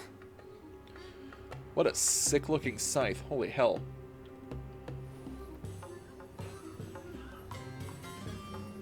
Iron Sand Citizens. どうして信じてくれないんだ。そんなに信用してくれないなら別にもう一度行ってきても構わないぞ。いいわよ。あなたが無事に戻れたらその提案を考え直してあげる。こんにちは。少しお話を伺ってもいいですか？こんにちは。で、あれ、ゼーレさんとシキちゃん？それともう一人のゼーレさん？ Oh, right, because they didn't know about. Yeah. 説明すると話が長くなりますので、ここは一旦私たちを双子だと思ってください。呼び方についてですが私たちはどっちもゼーレなんです。その通りよ。わかったわ。ゼーレさん本当にいいタイミングに来てくれたわね。私とジーンはちょうど立ち会い人を探していたのよ。立ち会い人？実は今日は町に行ってミイラを訪ねようと思ってたんだ。でもその途中である白い光を見て頭がぼんやりとしてしまった。その時は多分気を失っていたんだと思う。とにかくそんな風に意識が曖昧になっていた時にすごく不安になって先へ向かって必死に飛んだよ。月の岩が見つからず消えていくのが怖かった。それで町に戻ったらミイラや他の連中が今のような姿になってて、俺も同じだった。私ジーンの話が信じられなくて、そこで彼はもう一度言ってきてそれを証明するって自分から言い出したの。恋人なんでしょ？ジーンが消えたところでメリットがある人なんていないのに、そんなことをして何の意味があるの？違うわ。私たちはそんなんじゃないの。What? はいはい、分かった分かった。別に気にしてないなら今すぐにでも検証してみたら？ジーン、やれそう？ああ、もちろんだ。ちょっと待って、しきちゃん。念のため月の岩を1個持って行ってくれない？当然言うまでもないよ。じゃあ行くね。 The moment she finished speaking, she set out with Jean. 式の律者さんの行動力ってすごいね。まあ彼女の持つ数少ない長所の一つだから。それとこっちにもはっきりさせたいことがあるの。そうだね。ミイラさん、先ほどジーンさんが他の人たちも人の姿に変わってると言ってましたよね。本当ですか？本当よ。でも全くその通りってわけでもないの。とにかくまずは私についてきて。Okay. Why are they different colors? What the heck? I'm stuck. I'm stuck. Drail's stuck. Okay, one sec. I'm gonna mute really quick. Hold on.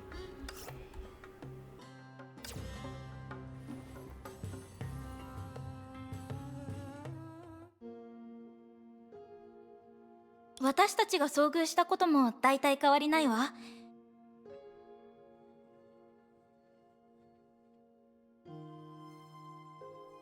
目が覚めたら忘れていたことを全部思い出していて、それに加えて体もすっかり変化してたの。Guys, I hate myself. You didn't. Guys, I hate myself. You didn't mute when you blew your nose. Now you're muted. Wow. I apologize. Wait, does that mean that I was muted the whole time before I thought I... Oh, God. You know, I'm just gonna move on from this scenario of death and destruction that I've put myself in. Good God, really? Yeah, that's definitely a Drail moment. Hey, Drail, did you unmute yourself? What do you mean unmute myself? I should be unmuted. What do you mean? When we finally woke up, we remembered what we had forgotten and our body had changed みんな drastically. 変わっているんだけど、それぞれに起こった変化は違っているわ。例えば、体がどこまで具現しているかとかですか？そう、私の場合はまだこんな姿なんだけど、ちょっとぐらいなら月の岩を動かせるわ。あと 2,3 日ほど経てば本物の体を持てる。そんな感じがするの。A local bartender burns down village while blowing nose and then mutes and disappears. I never heard from him again. What do you mean? He muted himself. What? 私の方は1週間ぐらいかしら。人の姿はあるけど、まだ実物には触れられないから。そういえば新しくここに来た海おじいさんは人の姿すら持ってなくて、まだ鬼火のままよ。あ、もしかして海おじいさんはお年寄りだからとか？生前は80歳まで生きてたから天寿を全うできた方なんでしょうね。だから過去の思い出がたくさん残ってて、それで人の姿に変わる速度が私たちみたいに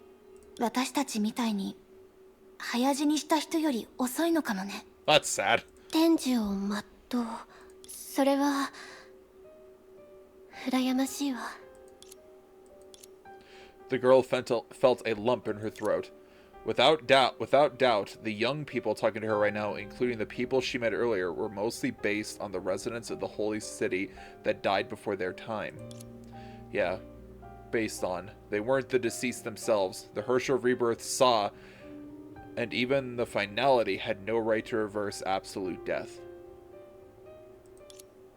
Strictly speaking, they were only the projection of the other world, similar to the digital life that Vita mentioned and even Vita herself.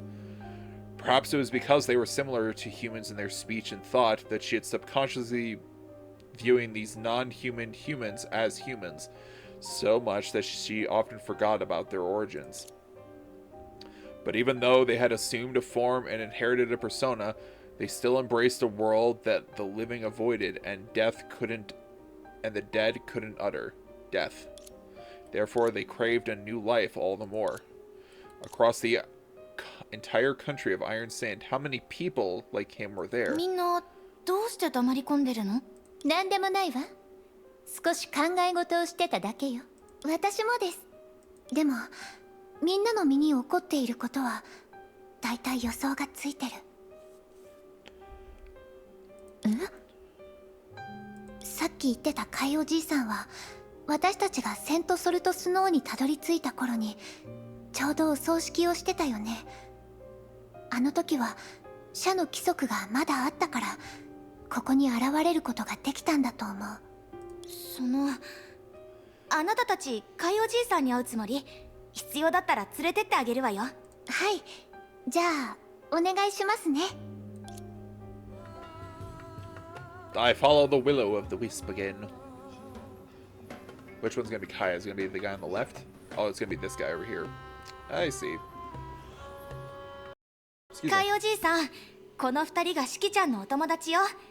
尋ねたいことがあるみたいなんだけど、今時間は空いてるかしら？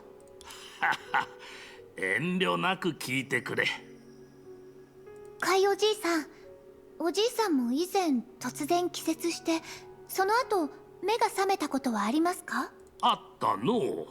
じゃがみんなとは違って起きたらすっきりしていたわい。わしの場合じゃと自分がいつ頃死ぬのかよりはっきりと分かっておる。例えばそれは1ヶ月後にわしが体を得た時かもしれんな。Now I know better when I will die. It could be after a month on the day I get a body.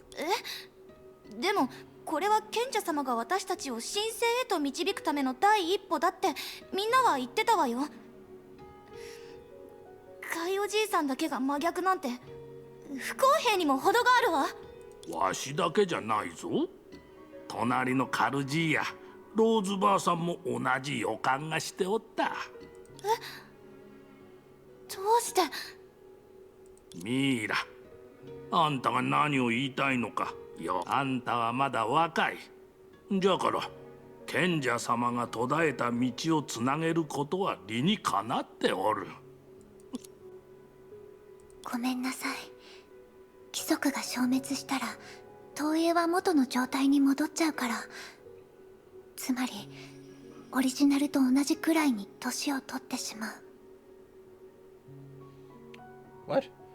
I'm sorry, after eliminating the rule, the projections will return to their original state, which is having aged to the same degree as their bases. 検脳で確認してみたら余命 1,2 ヶ月くらいとまではいかないけど、みんなが生前と比べて若返ってるってこともなかった。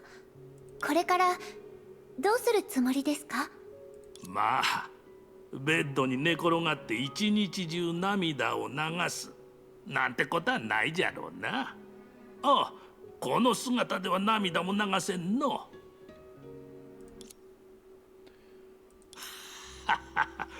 冗談はやめておくか。わしはじゃな、多分砂鉄の国を見て回るじゃろう。会った人たちとお月様を眺めながらおしゃべりでもするんじゃろうな。わしには別の趣味と言えるものがないし、おしゃべりが好きじゃからな。本当にそれだけ？てっきり海おじいさんなら変わったことをするかと思ったわ。もし何か手伝ってほしいことがあったら遠慮せず私に言って。大丈夫じゃ。本当にいい子じゃな。朝顔がほころぶ季節に葬式のトランペットが吹き鳴らされる。わしはな、生涯朝顔を見たことがないんじゃ。この言葉すらある娘から聞いたほどでの。ミイラの言う変わったことなんぞ。若い頃はその一つ一つを必死に試しておった。死を悟ってから焦り出したところで遺憾のみが残るだけじゃ。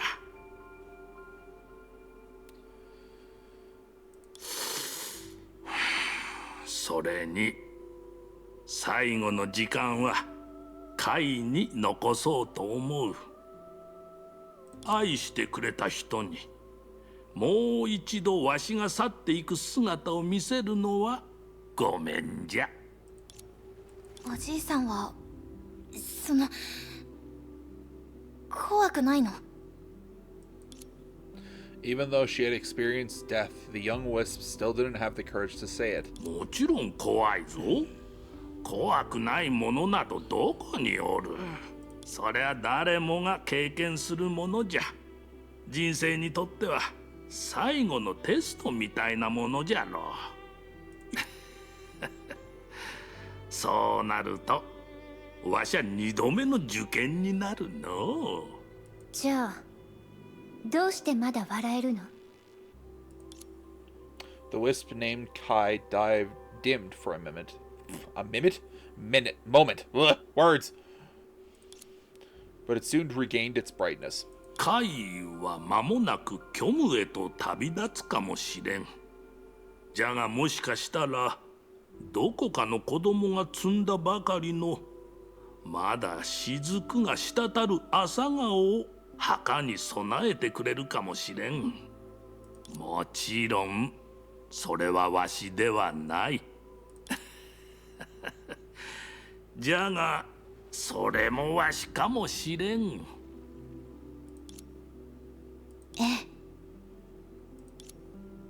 The blue flame was warm and soft, just like the first light that the newborn babies see. Speak to him again? どうじゃ、まだ話すかい？もちろんです。こんなに面白い人と話したくない人はいません。あんたらもうまいこと言うのう。じゃが理屈ばかり並べておったらふと気づいたんじゃ。生前やり損ねたことがあったと。それはどんなことですか？ Does it have to do with Vita? さっき話した娘のことじゃが、最後に会った時に花茶を持ってきてな。お茶は飲んだんじゃが、うまかった、次はもっと持ってきてくれと言い損ねての。その人って肩につくくらいの髪で、私たちと年はそう変わらない女性ですか？あ、いえ、私たちよりは少し年上かもしれませんね。その通りじゃ。名前は確かビタじゃった。名前を忘れるなんてあってはならんというのに。あいつが悲しむ？どうやらあんたらはあの子をよく知らんようじゃな。あの子はいつもニコニコしておるんじゃが、本当は誰よりも繊細じゃ。この間辺境の花は育ちがいいとわしが言っただけで、次の日には花を摘みに行った。そういえばあんたらあの子の知り合いかい？彼女はもうセントソルトスノーを立ち去っています。ビタがやりそうなことじゃ。その土地の人や物を愛しておる。じゃが新たな出会いとより広い世界を望んでおるんじゃ。そのためには穏やかな元の生活を諦められる。それがあの子の望みなら応援するぞ。何しろわしだって若い頃は同じ夢を見ておった。カイおじいさん、そのお話機会があったら彼女に伝えておきますね。そりゃあ助かる。 This feels very sombering. ゼーレ、ミイラさん、まずは今掴んだ情報を整理しましょう。ゼーレ、もしかしてあのことを全部話す気なの？あのことは今のところセントソルトスノーの住民たちも含めて一般の人には話さない方がいいと思うんだ。You mean how basically they were being reborn and used as an energy source for thousands upon thousands of times? Yeah, I think that's a good idea. ありのままの真相は彼らにとってあまりにも重すぎるから。分かったわ。じゃああなたの言う通りにしましょう。The girl took a deep breath and told Mira a fabricated truth. まずは皆さんが言ってた白い光と雨の音なんですけど、私から見る限りそれこそ高等の賢者があなたたちを神聖へと導く第一歩なんだと思います。目が覚めて間もないうちにまだ思い出してないことともう忘れたことが記憶として戻ってくるんです。そして若い魂は徐々に体を手に入れ神聖を迎えます。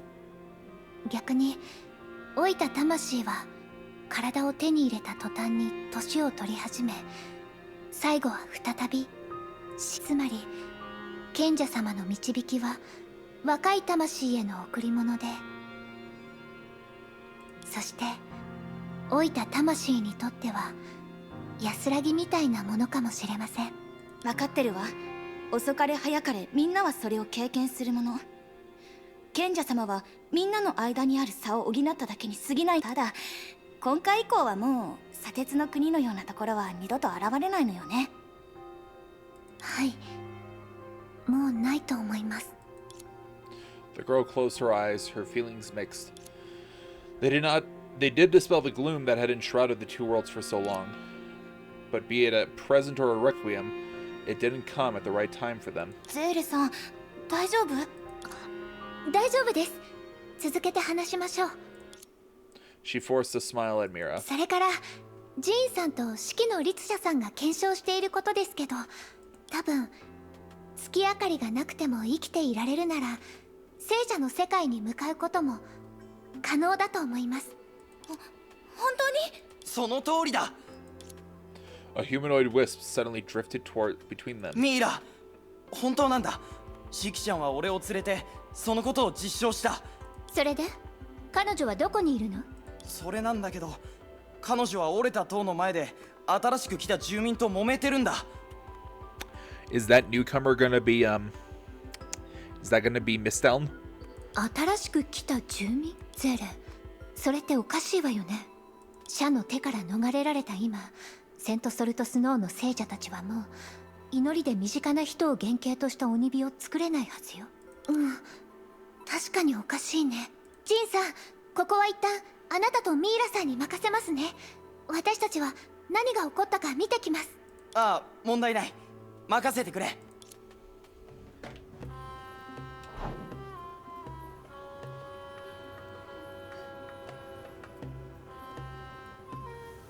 Oh, it does look like a newcomer. It doesn't look like Miss Elm at all.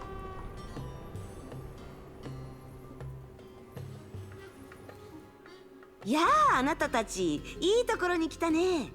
ちょうど旧友を連れて会いに行こうと思ってたんだ。 Old friend? いけキラ、まずは挨拶だ。 Kira? 自分で喋れるから前工場は結構よ。 What?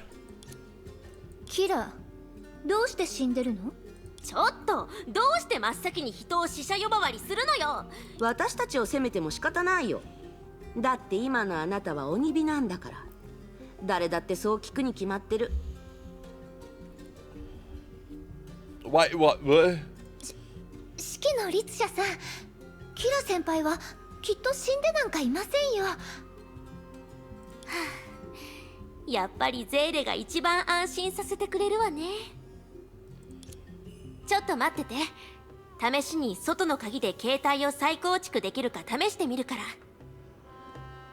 へえ、どうやら律者やイデアっぽい技をいくつか使えるみたいだね。何？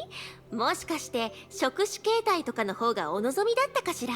What the fuck? 遠慮しておくよ。手下たちがびっくりして大騒ぎしたらたまったもんじゃないからね。そのまま死んじゃったらどうするの？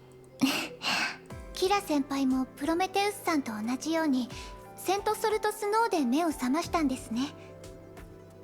ええ、目を覚ました時あなたたちの姿を見かけなかったから、もしかしたら砂鉄の国に行ったんじゃないかと思って。大きな戦いが終わってもやっぱり本人の存在を直接この目で確認しないと安心できないもの。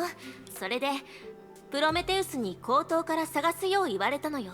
以前ミステルが作った通路はビタがすでに断ち切っているけど、2つの世界のベースアンカーポイントをつなげた口頭は主軸だもの。そこの効果はまだ消えてないはずだと彼女は判断したの。その点から見ればこの通路は一般人が2つの世界を行き来するきっかけになるかもしれないわ。ビタの干渉によってアンカーポイントが壊されていないのが前提だけど、最初はあまり期待してなかったけど、アンカーポイントの設置場所に着いたらそれが無事だってことに気づいたの。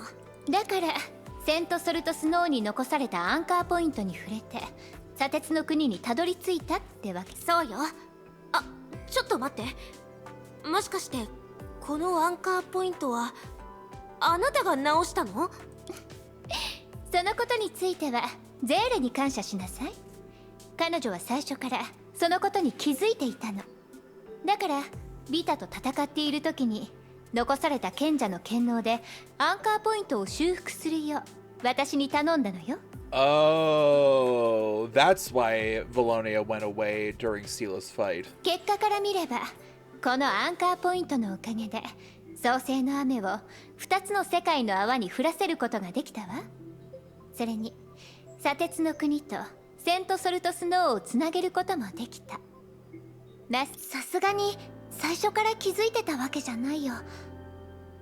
私はただみんなの願いに従って行動しただけだもん。それが思いがけない結果につながったんだと思うよ。ゼーレ、こういう時は謙遜しすぎちゃダメよ。はい。とにかく話を戻しましょう。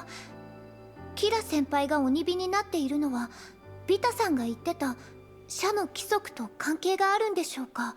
彼女、あなたたちとそんな話までしたの？はい。ビタさんが真相を明らかにした目的をはっきりと理解してるわけではありませんが、彼女が言ってた大半のことは知らず知らずのうちに私たちが全て検証しています。例えば砂鉄の国は聖者の願いと社が植え込んだ規則によって生まれたもので、誰かの手によって作られたものではありませんし、それが原因となって社のコントロールから逃れても砂鉄の国はまだ死者の世界の基本的な特性を保ってて、セントソルトスノーと離れ離れにならなかったんだと思います。でも私の体がここまで混乱してるって状態から見ると、波の人にとってここに来るのはさぞ苦労するでしょうね。 I still can't believe I'm talking to like a spearhead that looks like a leaf. はあ、そんなに落ち込まないでよ。死別の局面はすでに私たちが打破したじゃない。そこまで楽観視しない方がいいと思うわ。でもそれにしてもプロメテウスはどこにいるの？ああ、彼女ね。彼女は忙しいのよ。行けばすぐわかるわ。まあ彼女については今ここで話したところで面白さが減るだけよ。まずはさっき見出した結論を砂鉄の国の住民たちに伝えましょう。ほら、あっちに固まってずっとうろうろ飛び回っていたわよ。After that, the four analyzed the current state of the world, its future, and the separation it may face to the residents of Iron Sand. And by cleverly using the sage, they muddled what Vita and Sa had done. As a result, the sage of the high tower will lead the dead to a new life became a fact. 22-23? Yep. 22. 39. Later, in Salt Snow Holy City. 地面に足がつく感覚っていいわよね。さあ、プロメテでもその前に一つ約束して。彼女と顔を合わせたらくれぐれもちゃんと表情を管理するのよ。え？ Try not to look surprised? What do you mean? Oh, is she... Oh. はーい、戻ってきたわよ。Right, Prometheus's body got lost. ちょっと待って。まさかこれがプロメテウスとでも言うの？ Oh no. ビタに体を壊されたから。幸いある程度備えはあったみたいで、事前に意識モジュールを足のパーツに移しておいたの。それからその場所から取った素材をこの受付機構へと運んでいるのよ。しばらくの間元の体には戻れないけど、こうしてみんなと普通に話せるわ。親愛なる000035号ゲスト様、大変申し訳ございませんが、本機はその質問には回答できません。 She's gotta be messing with us. There's no way. 仕事をお探しの方は1番を、アポをお取りになられる場合は2番を、サポートが必要な場合は3番を、応答ボイスの切り替えをお望みの場合は4番を。冗談でしょ。いえ、本機は冗談など話しておりません。冗談をお望みの場合は、より快適なサービスをお届けできるよう、直ちに検索を始めます。 There's no way. その会話が十分面白いよ。了解しました。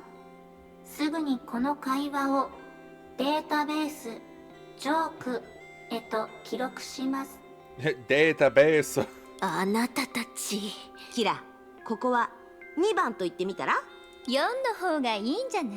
4。I wasn't ready. She's so cute.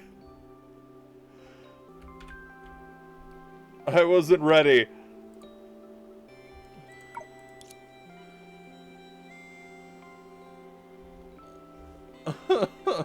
機構のオートディフェンスモードを起動させたいなら、このまま公共の場で騒いでも構いませんよ。プロメテウスさん？驚く必要はありません。元の機体に残っている使用可能なパーツを回収して、この機構で新たな体を作ったに過ぎません。これも玉鋼のメリットと言えるでしょう。しかし、ボイス設定を調整できずに誤解を招いてしまったことについては、確かに謝るべきです。キラ、すみません。まあ大したことじゃないし。頭を下げて彼女と話すのって気まずくない？式の律者、あなたが言いたいことはわかります。では、気まずくない話し方に変えましょう。これでどうでしょう？いいじゃない。まさかその小さな体でこんなにそっくりな投影を映せるなんて。もしかしてそれも予備プランの一つ？そう考えても構いません。待って、よく考えてみると今のその姿、小柄でかなり手が込んでいるし、機能も揃ってる。それに加えて喋れるとなると、あなたを連れて散歩にでも行ったらきっと注目されそうだね。式の律者、そこまで気に入っているのなら、そっくりの体を作ってあげてもいいですよ。自分でできるからそれは結構。これからも協力し続けられるよう、あなたに説明を求めます。もちろん、私が意識を移動させている間に起こったことも一緒に説明してくれればなおさら良いのですが。これでいいでしょ。これ以上続けるとさすがに口が酸っぱくなるよ。 Can your lips actually blister from talking too much? 大丈夫です。丁寧に説明してくれてありがとうございます。実はこちらもセントソルトスノーの住民たちの状態を確認してあります。理論上、彼らは私の状態に近いようです。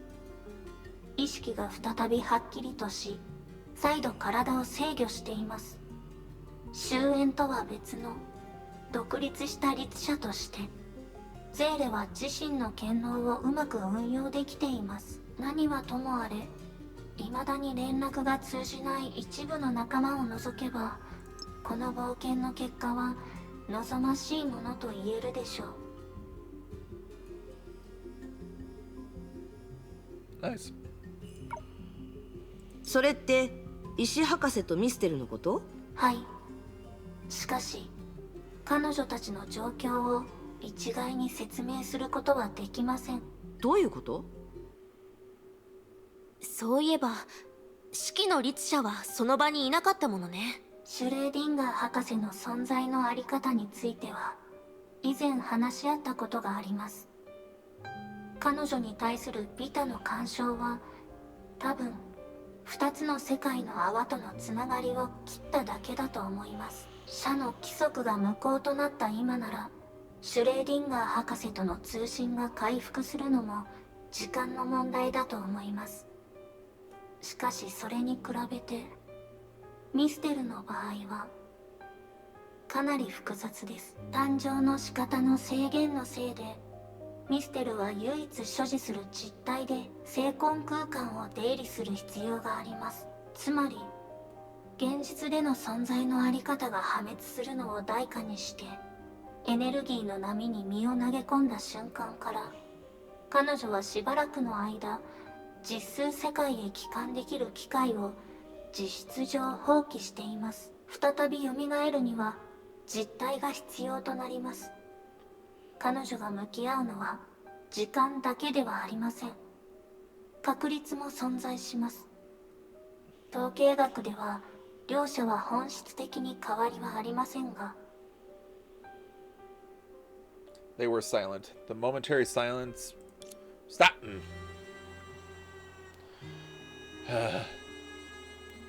What? Abnormal Sigma 14 and Abnormal Sigma 15. 0014号と0015号はすでに精魂空間から離れています。ということは彼女たちを精魂空間へ置いて管理していたミステルは確実に消えたのです。で、あなたはどうするつもり？危機を解決できた今、ここに留まってミステルを待つの？そんなことはありません。Although she replied nonchalantly, for some reason, she suddenly remembered the previous incarnation that her traveling companion told her about.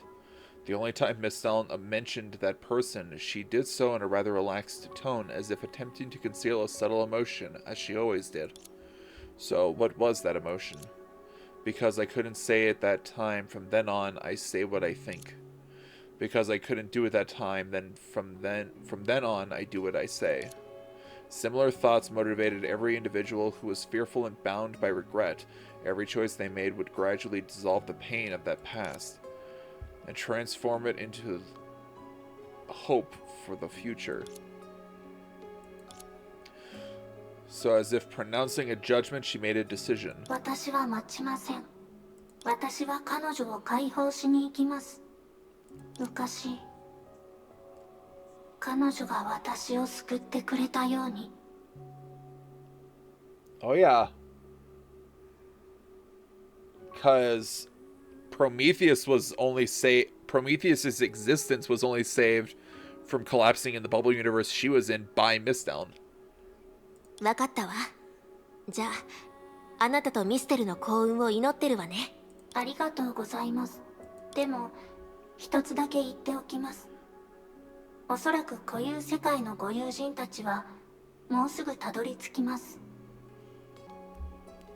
Oh, really? 何かやり残していることがあるのなら、早めに片付けた方がいいでしょう。ゼレ、みんなともう少しおしゃべりしない？今みたいに一緒にいられる機会はこの先はめったにないと思うから。ええ、私も一緒に行くわ。I like how Sila's floating like a solid foot more off the ground than Valonia.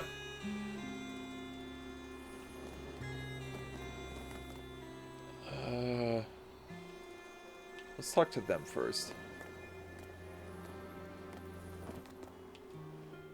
また会えたね、二人のゼーレ。はい、また会えましたね。あなたがここにいるのは理解できるけど、どうしてそいつもここにいるの？ With a hint of irritation, she looked toward number 15, who stood behind number 14. She was that Sela who always glorified selfish acts as a requisite for survival. ゼーレ、まずは0015号の今までの比例を詫びよう。でもこれだけは信じてほしい。彼女は今後誰にも危害を加えない。お姉ちゃん、どうして私に代わって謝るの？自分でもできるのに。あなたたちどういうつもり？高等の賢者ミステルの行方について何か手がかりはありませんか？高等の賢者か。まだそう呼んでくれてありがとうゼーレ。聖魂空間から出たのはほんの一瞬のことだ。その前には何の予兆もなく、その後はミステルも姿を現していない。ここへ来たのがどうして私たちなのかについては0013号チンの判断だ。外部に対してさほど脅威にはならないし、ミステルを助けられるかもしれないから。脅威にはならない？かなり適切な評価だと思うよ。自分のために弁解してるの？チンとやらをたぶらかすのは結構だけど、私は恋愛経験ゼロの男子なんかじゃないわよ。私はただあなたたちと話したかっただけ。なら続けて。お姉ちゃん、行き過ぎたことはしないように。ゼーレ、私気になってるんだ。あなたはどうしてみんなに真実を明かさなかったの？シャとかビタのことじゃなくて、あの鬼火たちの本質のことだよ。セントソルトスノーの住民たちが首を長くして再会を望んでいた友人と親族。それは彼らの知る人たちを元にして誕生した偽物に過ぎない。そして偽物もそのことについて全く自覚を持っていない。悲しいと思わないの？じゃあどうすればいいっていうの？みんなに全てを教えて必要のないパニックを起こせっていうわけ？あっち側にいるカイおじいさんに彼は早漏症にかかったクローンに過ぎないとでも伝えろと？人の感情を全然理解してないの？それとも全てをゲーム扱いしてあなたのせいで死んだハイヘビとみんなを同一視するわけ？あの鬼火たちはあなたの好奇心を満たすためのおもちゃじゃないわ。ゼレ、そう怒らないで。0015号、あなたの話は私も真剣に考えたことがあるよ。でも今でも間違ってないと思う。それだけは両方にはっきりと言っちゃいけないの。確かにあなたの言う通りに感情を取り除いて言えば、鬼火は死んだ人たちを元にした偽物だよ。聖者が体を形作り、賢者の異霊が人格を注ぐ。どんなに親しくったってその人の全ては知ることができない。高等の賢者の権能もあらゆる面を完璧にすることはできない。だから彼らの精神には誕生したその時からある空洞が存在するの。だから偽物の空洞は時間が経つにつれて明らかになるんだね。でも普通の人もそうでしょ？どんな人でも自由を手にしている。その自由こそが人に繊細で複雑な心を与えて、無知な子供を一人前の大人へと成長させる。砂鉄の国の住民たちにとって自由は必ずその空洞を埋められるんだよ。それって全く頼りないように聞こえるけど、その頼りなさが人類をここまで導いてくれたの。もちろんそれをエゴだと思っても構わないよ。私たちの信じるもの、それこそが一番いいものなんだ。それがあなたたちの答え？違うよ。これは私からあなたへの祝福。何しろ自由は自分でしか掘り出せない宝箱だから。中に入っているのは見たことのないお宝かもしれないよ。その気になれば未来のどこかできっとそれを探し出して分け合って理解できる。そしてそうすることで新たな命へと変われるんだと思う。そう心配しないで。あなたのお姉ちゃんがきっと導いてくれるよ。彼女は高等の賢者だもん。分かったよゼーレ。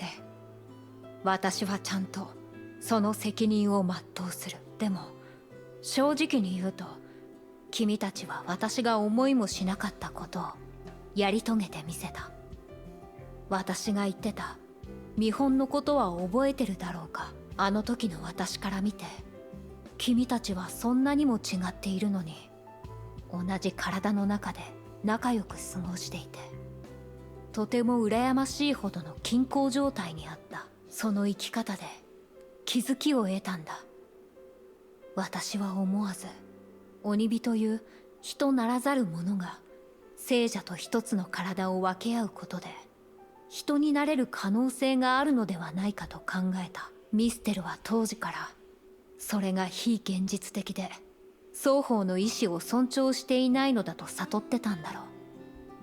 それでも彼女は私の考えを真剣に聞いて、君たちをここまで連れてきてくれた。それってあなたを支持してることにならない？いや、多分私に君たちの答えを見せようとしたんだ。実際あなたたちはそのお友達と同じことを成し遂げた。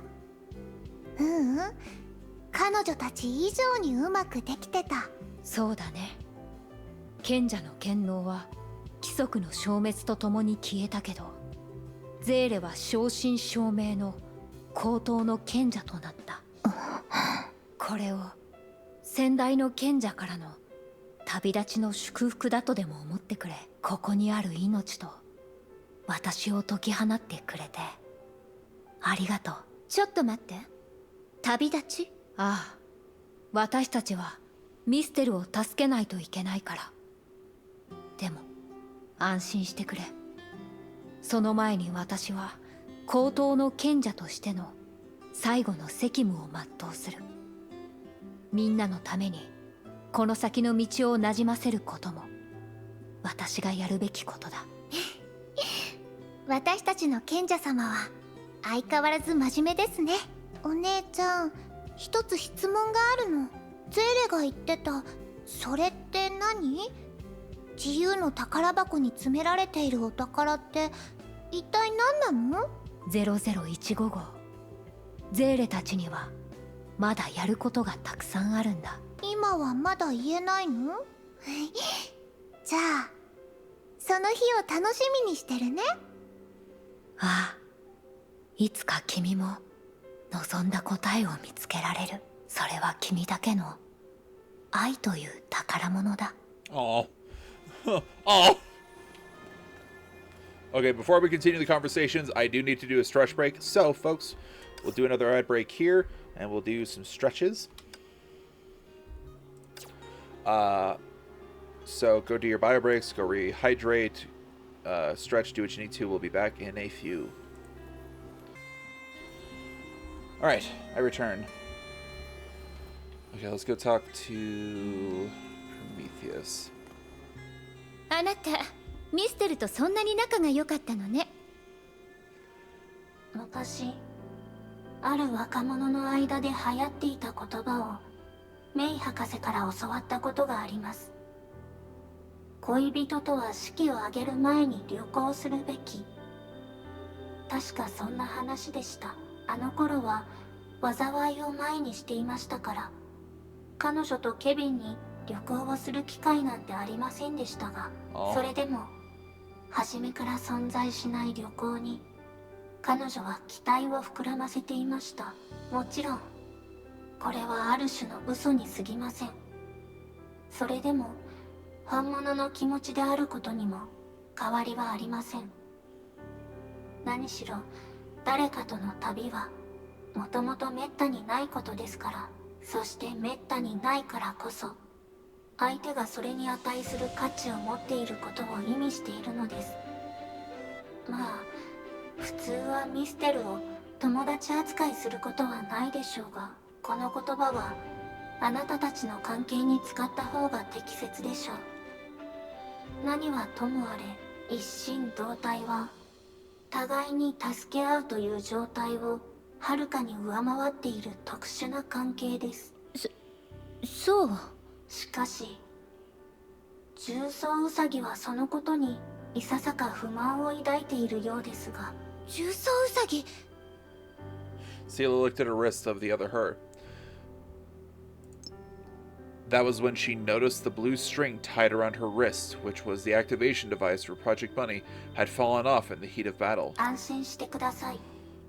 あなたが使った剣能で重曹ウサギは偶然にも新たな体を得ました。 Wait, is this how Project Bunny became an elf? What do you mean? どういうこと？お化けにでもなったわけ？重曹ウサギは今どこにいるんですか？固有世界から来る人たちを案内しています。しばらくは戻ってこないでしょう。よかった。ありがとうございます。後で彼女にも謝らないといけませんね。でも一つ疑問があります。彼女はどうして私の指示に従ってくれるんでしょうか。まるで四季の律者がメイ博士の言いなりになっていた時のような感じでしたよ。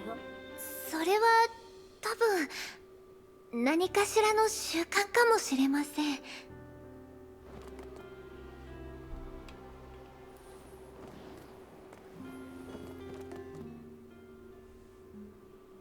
あれ、もしかしてミステルのことが気になってるの？まあね。何はともあれ、理由なく彼女を殺そうとしたことを謝らないといけないから。Well, you didn't really assassinate her. You attempted it, but you didn't really do it. それと、見た目のせいで生まれた偏見もね。実はね、ミステルが出発する前にこのことを伝えたかったの。でも結局口に出せなかったわ。キラ先輩、多分あの時はいわゆる絶好のタイミングを待っていたんだと思う。なのに今はもう最悪のタイミングすら残ってないわ。はあ、あなたたちちゃんと言いたいことをはっきりしておけばこんなことにはならなかったんじゃない？でもそこまで心配することもないと思うよ。何しろ誕生そのものが波とは違っているんだから。彼女を消滅させるなんて簡単なことじゃない。例えるなら彼女の生命力はあのしぶとい5。やっぱり黙って。あの女は嫌いだけど、この場でそんなおぞましい言葉を聞きたくないわ。おぞましいって失礼じゃない？彼女を慰めているだけなのに。とにかく気分が少し楽になったわ。ありがとう。それでこれからどうするつもり？プロメテウスの手伝いをしてミステルを探すの？いいえ、私にもやらないといけないことがあるの。それをもしやり遂げたらミステルのことも一緒に解決できるかもしれない。キラ先輩、まさか具体的な計画があるんですか？それは。Shigeri Kira uncharacteristically showed reluctance in front of her juniors. There we go. But she quickly concealed it with a smile and deliberately pulled away from the Hersher of 砂 sentience. 鉄の国へ逃げても何を考えているかわかるよ。あなたたちも知っているように、私は金平糖長老には内緒でお菓子の家を抜け出してきたの。あの時の私は社のことをあまり知らなくて、一人でも解決できるって思ってた。でも今の状況から見ると、ビタに対処するだけでこんなに大きな代価を払っている。それに今は本物の社がどんな姿へと進化しているのかすらわからないままよ。だからまずはシュレーディンガー博士の連絡を待つわ。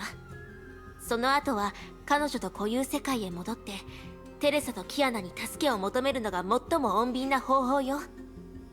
お菓子の家に戻るのは社の件を解決してからでも遅くないと思うわ。ま、そのことについては。それってまるで親に叱られるのが怖い家出少女が見逃してもらうために満点を取るまで塾に住み着いてるようなものじゃない。It's a pretty good analogy there, Sela. そのことはさておき、私とシュレーディンガー博士は久々に地球に戻るんだし、ビアンカも会いたがっているはずよ。スーサナもきっとそう。もしかして石博士とあなたへの思いをここで一気に話すつもり？ちなみに四季の律者さんも地球に戻るつもりですか？私はまだ決めてないよ。ここに残って鬼人人類が共存する未来を見てみるのも悪くないし、あっちで我らがキラ先輩の人望の厚さを確認してみるのも面白いと思ってる。ちょっとお、それでこの後はどうするの？あのね、ゼーレに話したいことがあるんだ。は？私もちょうどあなたに話したいことがあったのよ。Ooh, last mission, guys. Last mission. We can do it.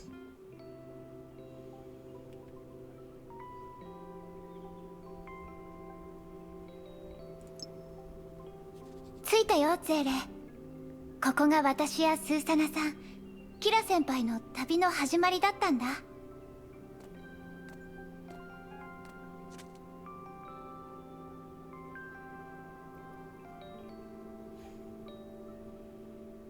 Oh.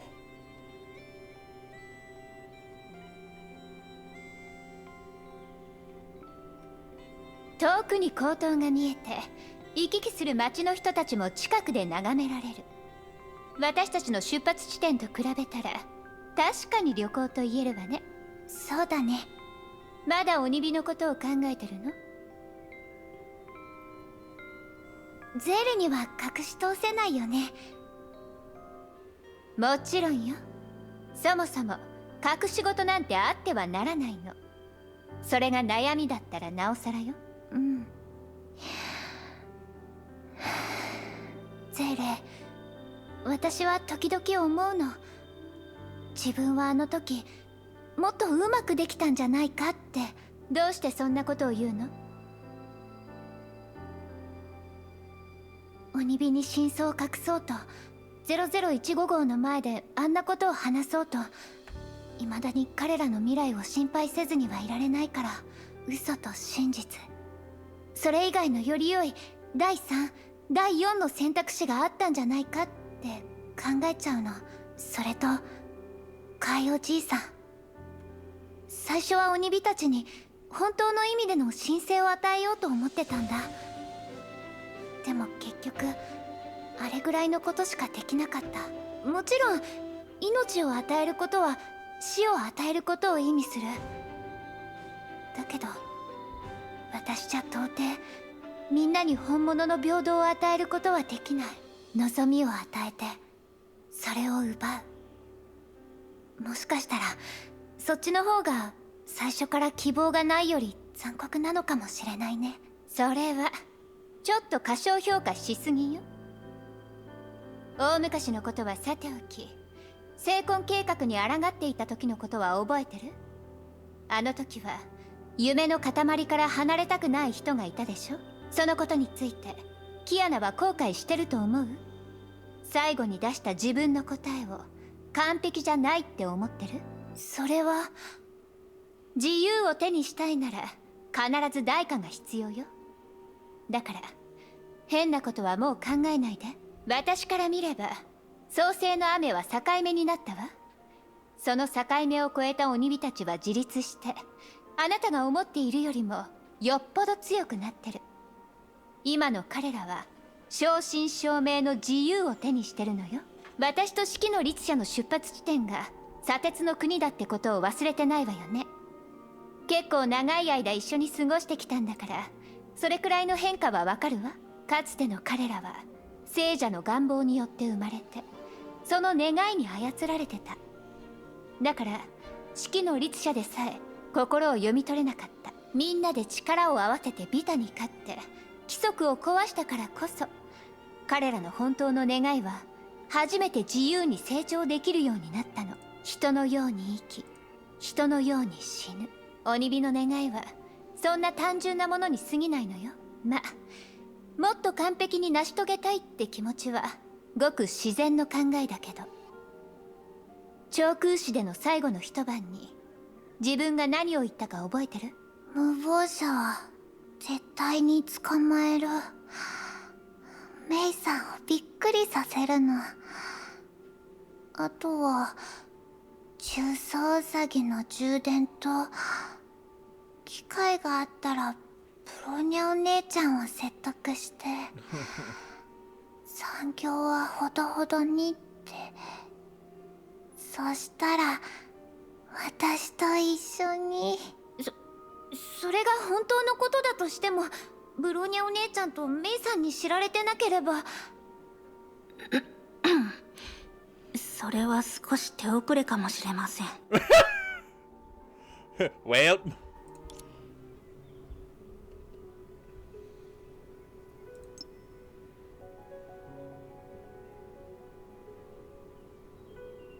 ブローニャお姉ちゃん。あまりにも楽しそうにおしゃべりしていたので、横から割り込むのは良くないと思いました。それと、お久しぶりです、ゼーレ。ちょっと待って、どうしてメイもいるの？ Oh, hey guys. スーサナからあなたたちが経験したことをいろいろ聞いたけど、こうして実際に会ったらやっぱり驚いてしまうわね。会えて嬉しいわ、ゼーレちゃん。そんなに固い挨拶なんてしなくてもいいでしょ。お互いに知らないわけじゃないんだから。でもこうして向かい合って話すのは初めてよ。そうね、会えて嬉しいわ、メイ。そういえばブローニャお姉ちゃんたちはどうしてここが分かったの？重曹ウサギが教えてくれたんです。それでその重曹ウサギは私たちを避けてるような気がするんだけど、もしかしてこの間のことで拗ねてるの？重曹ウサギって怒るんですか？彼女は体を修理するためにプロメテウスと材料を集めに行きました。スタジオにいた時と同じで、特に変わったところはありませんでしたけど。ブローニャお姉ちゃんが重曹ウサギは怒らないって考えをいつも持ってるから戻りたがらないんだと思うよ。She doesn't want to go back because you don't think she can get mad. そうなんですか。とにかく確かにブローニャちゃんは重曹ウサギに休暇を与えてあげるべきよ。もちろんあなた自身にもね。It's good seeing Bronya and May again. 記憶に間違いがなければ、出発前にベルトさんからもらった有給は2日分だけだったわよね。Bronya, come on. アラハト企画案の社内プレゼンがもうすぐ行われるんです。その前に時間をとってもう少し調整しようと思ってました。そうだったんだね。てっきりブローニャお姉ちゃんはもう少しここにいてくれるんだと思ってたよ。実はここに来る途中でベルトさんに申請して少し休暇を延ばしてもらいました。ここの危機は過ぎたばかりですから、残った方がゼーレの力になるはずです。嘘をつくのはずいぶん苦手なのね。さっきはただメイ姉さんに伝え忘れただけです。ええ、ブローニャちゃんは忘れてただけよ。そういえばスーサナさんは大丈夫ですか？彼女は今休憩室にいるわ。お医者さんは特に問題ないと言ってたけど、かなりのプレッシャーを感じてたし、体も疲れ切ってるからしばらく休養が必要なの。それなら良かったです。 That's nice. The four chatted on their way back to the square where the Herrscher of Sentience was waiting.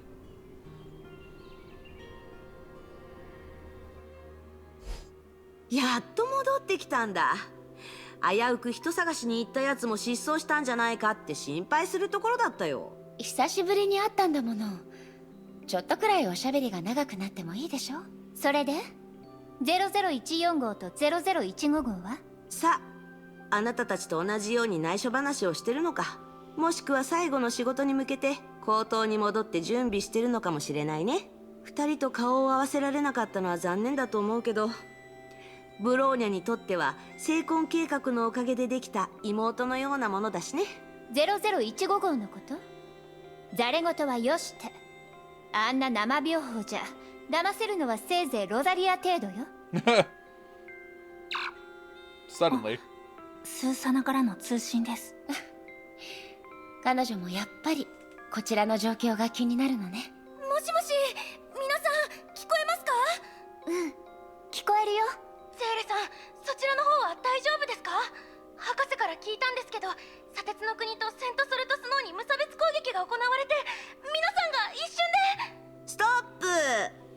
あの感覚をもう一度思い出させないで。今この時、あなたが覚えておくべきことはただ一つ。私たちは勝利した。それも見事に勝ったんだ。まあ円満じゃなかった部分もあるけど、全部丸く収まったことに変わりはないよ。そうだ、確かあなたはまだ B 級バルキリーだったよね。もしかしたら今回のことで A 級の地位をもらえるかもしれないよ。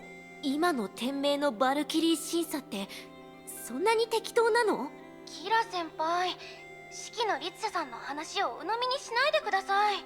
天命のバルキリー審査は今でもすごく複雑でプロフェッショナルなプロセスが存在します。重大な危機の解決ももちろん審査の時に評価されますけど、それが審査の全てってわけじゃないんです。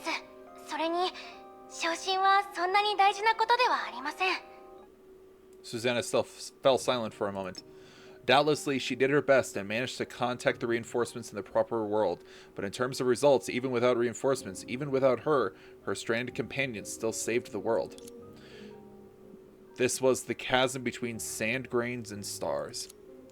But this didn't discourage her, for she knew... 今の私にとっては星々を目指して進み続ける毎日の方が大事ですから。スーサナ、あなたってば成長したわね。スーサナが記録したデータを元にしてこの世界の泡の位置を特定したんです。そのデータがなければ私たちは通路を修復する途中で方向を見失っていたでしょう。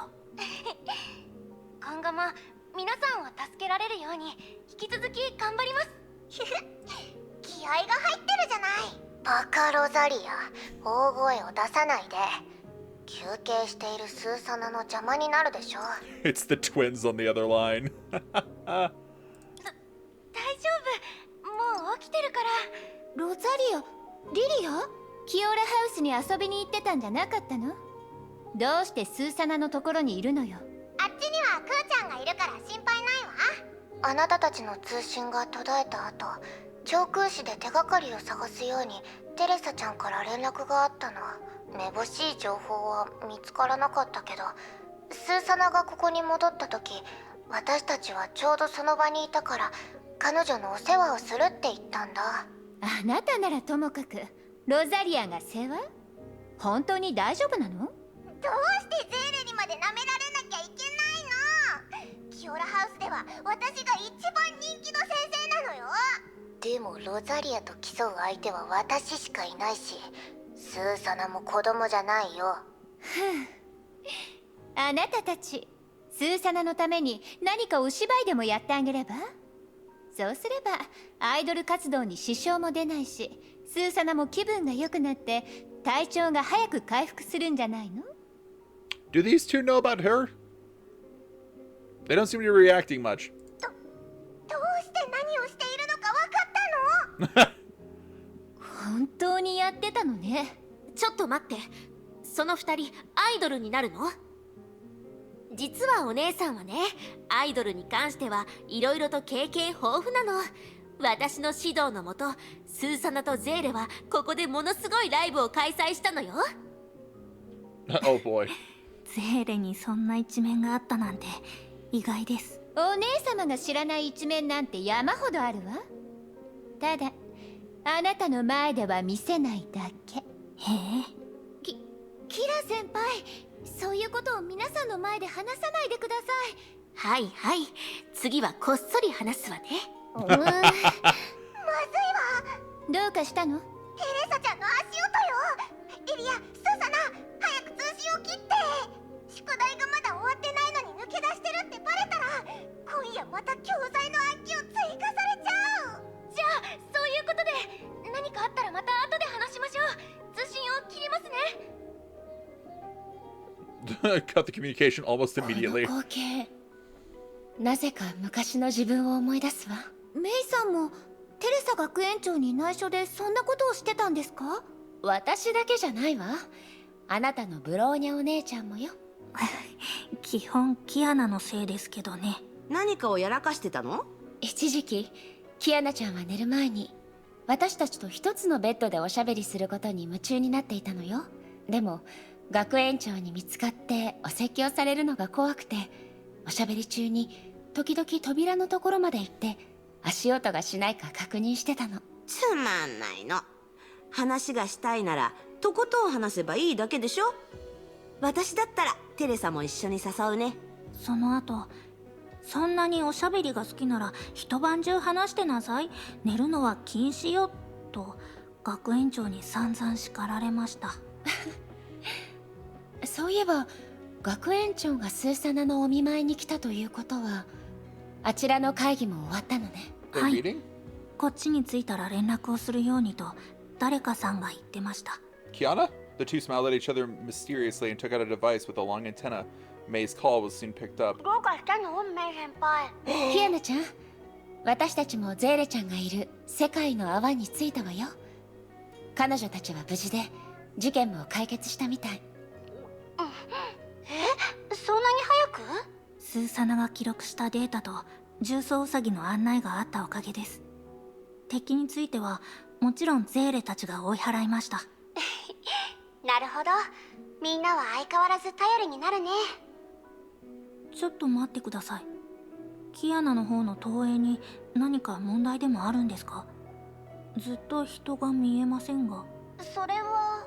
キアナちゃん、まさかまたカップ麺を食べてるの？違うよ。部屋が散らかってるから、ちょっと待って、すぐに片付ける。2 minutes later. もしもし、みんな見える？ My girl! 見えるよ。キアナ、私たちと連絡が取れるってことは、つまり社の存在を探知できてるのね。さすがにそれはまだかな。今掴んでいる情報はブローニャより少ないから。何しろみんながいるのは漁師の海の奥だもん。何かとんでもないことが起こってるようだけど、こっちから見れば地面に葉っぱが落ちて、それが誰にも気づかれずに吹き飛ばされたみたいな。ああ、別に裏があるわけじゃないよ。ただ例を挙げただけ。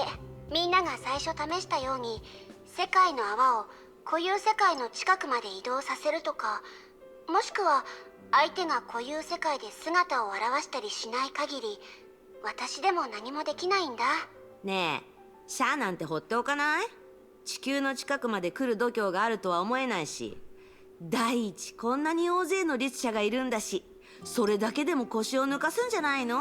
I mean, it's not Senti's view here is not incorrect. Like, legitimately, if Saw was to come to the proper world, Kiana would stomp it, along with everyone else. 式の律者、このことはあくまで注意報みたいなものよ。社が霧のいいところで引くやつなら、シュガーツはどうしてここまで慎重に生きてきたと思う？キラ先輩の言う通りだね。何はともあれ、今回の敵はちょっと変わってて侮れない。だから勝利したばかりでも警戒を怠っちゃダメだよ。わかったわかった。あなたたちの言う通りだ。もうこれ以上は言わないから勘弁して。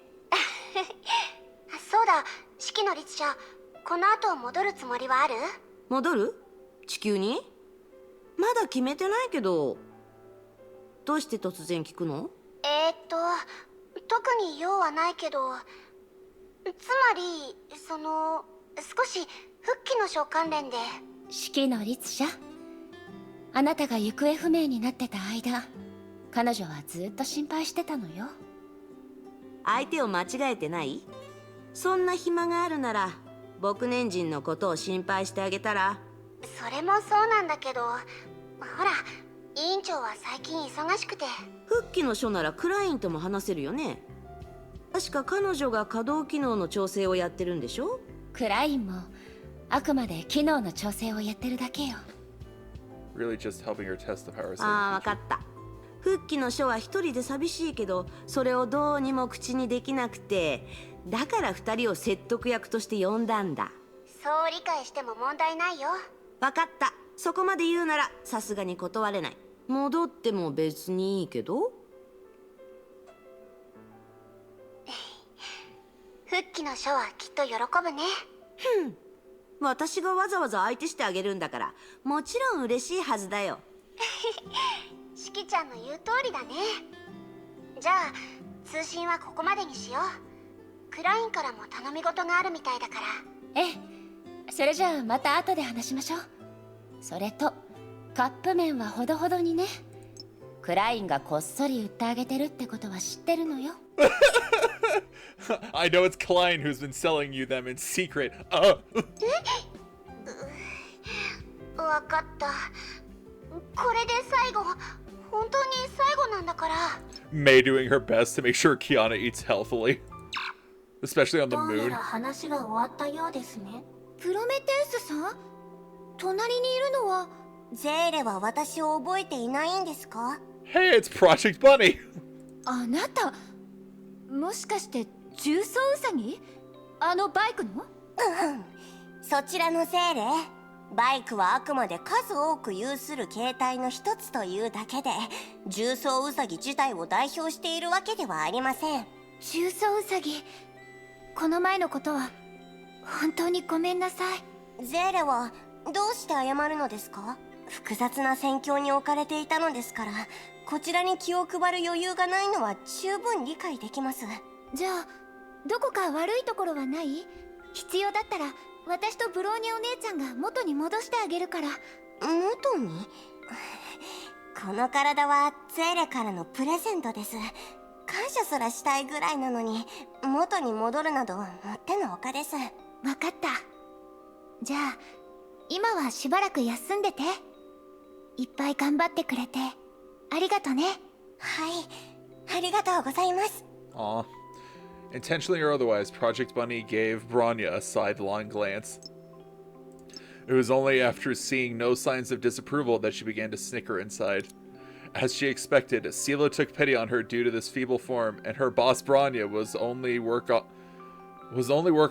not unsympathetic. If she kept playing weak after getting back to work, Bronya would factor in her state and give her the simplest texts, or maybe even... She could hardly conceal her smile at this thought. こんな小さな体をしてる割には、ずいぶんといろいろ悪巧みをしてるんだね。ゼーレ、ブローニャは初めてここに来ましたし、彼女を連れてみて回りませんか？重曹ウサギはすっごく優しいね。二人は私の最高の仲間ですから。じゃあ二つの世界を見て回らない？ゼーレも一緒に来てください。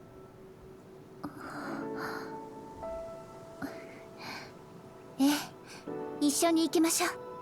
では出発しましょう。Aww. All three sisters get to have fun together, guys. It's glorious. For no reason, Sela remembered a sunset with golden rays scattered across the land, and the jokes her friend told her while goofing around. 未来は私たちが作る。でも今日は思いっきり遊びましょう。Yes, the dark side of the world was still rife with dangerous uncertainties, yet this is exactly why she cherished every happy moment all the more. But there were also people like the Hersher of Sentience who didn't care about moments nor eternity, and if she was willing to shift her attention away from Kiana not long ago, she would have certainly seen the hidden truth in May. というわけで、負荷捜索作戦は引き続き独立調査というポリシーを貫くべきよ。The search operation for Fu Hua. What? つまり、ゼーレ捜索作戦の主な担当者。例えば、ブローニャにもう片方の状況を知られてはならないわ。これは、情報がはっきりとしない今、過剰に人員を費やさないためよ。That is, to keep any information concerning the other side from the main personnel of the search operation for silos such as Bronya. This is to prevent overusing human resources when the situation is unclear. それと、重曹ウサギから共有された情報を見たけど、砂鉄の国とセントソルトスノーで起こった変化は引き続き観察する必要があるみたい。今のところ特例としてあちらから引き抜いて負荷捜索作戦に参加してもらえるのは実質上指揮の律者だけよ。でも大崩壊時に何度もチームを抜けて単独行動してたことを考えれば、ここはまず彼女を騙して地球に戻ってもらった方が余計なことを避けられるかもしれないわ。However, considering that she has gone AWOL and taken other unauthorized actions repeatedly during the Great Eruption, tricking her into coming back to Earth first will likely minimize side issues. 予感かもしれないけど、私は今でも負荷の失踪は社と関連があるって思うの。あれくらいの敵じゃないと彼女がこんなにも長い間失踪するはずがないわ。Thus, the Shixel Overseer concluded the secret meeting 25 minutes ago. Oh, that's the meeting that May was with. Sorry, let me get my model back up. So Fuhua's been kidnapped or is missing. This was an unexpected reunion. Perhaps no other moment in her long life was more surprising than this one. あなたは What? What?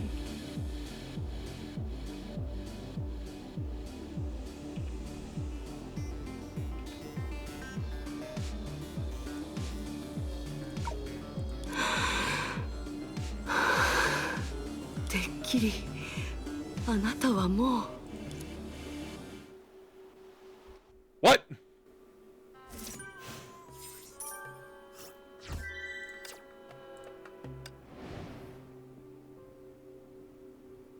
What? Aw, that's cute. Guys, with that, we have concluded chapter 39. Holy hell, what a story.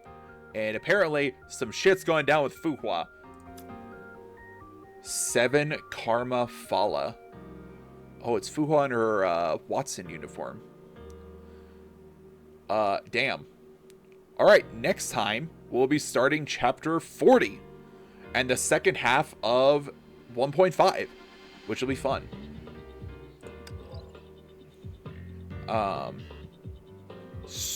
I do start house sitting at the end of this week, so next week streaming might be a little weird. We'll see how it goes, but we'll try our best and see how things go. 館長、オープンワールドは毎週一つの地図を選べるんだよ。アクティブ化しないと報酬を獲得できないからね。I'm not gonna click on that because I feel like it's gonna take me right into the story and I'll be screwed. So I'll save that for next time. Let's do one 10 pull because I just happen to have enough for a 10 pull on the dorm supply. So let's do that really quick.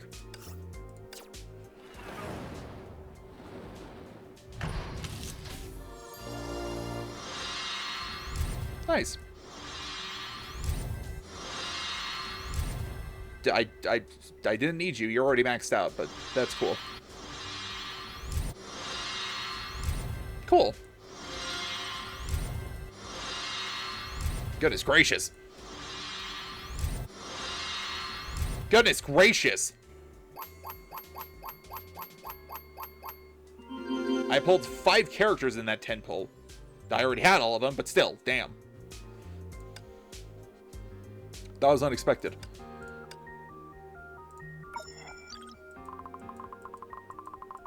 Can I... Oh, nice.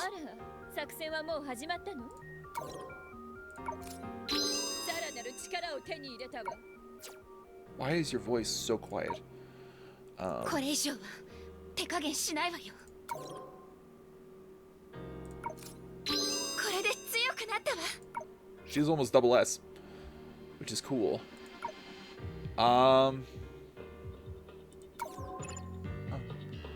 Alright, folks, that's gonna be it for today's stream. Thank you all for joining me. I hope you all had fun.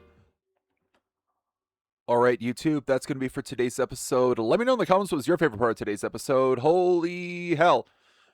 So much happened today.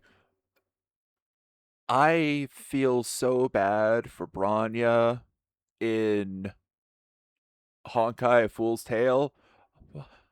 I hate Trishilo 6 or Trishilo 4, whatever its name was. I don't like Trash People Planet. I don't like it. I was like, oh, look at all these fun people. Oh, they're all actually trash can people and Branya's the only human? I hate that.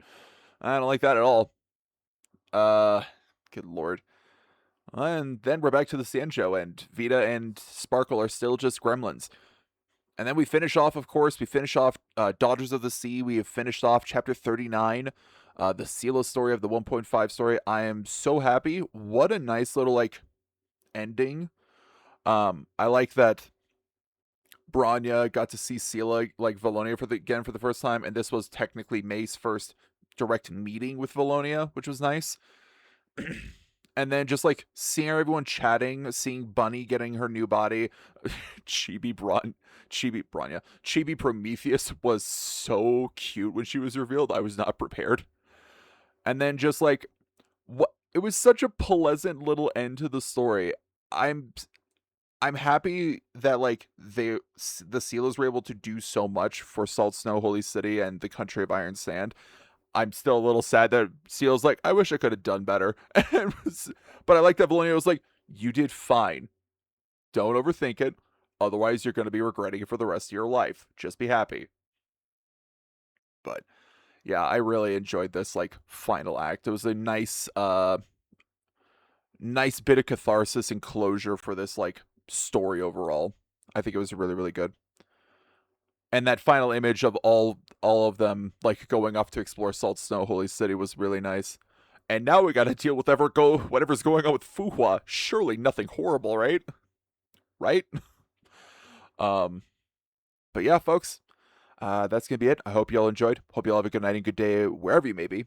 And don't worry about your spot here at the tavern. We'll keep it open for you. Bye, folks, and I will see you all in the next one.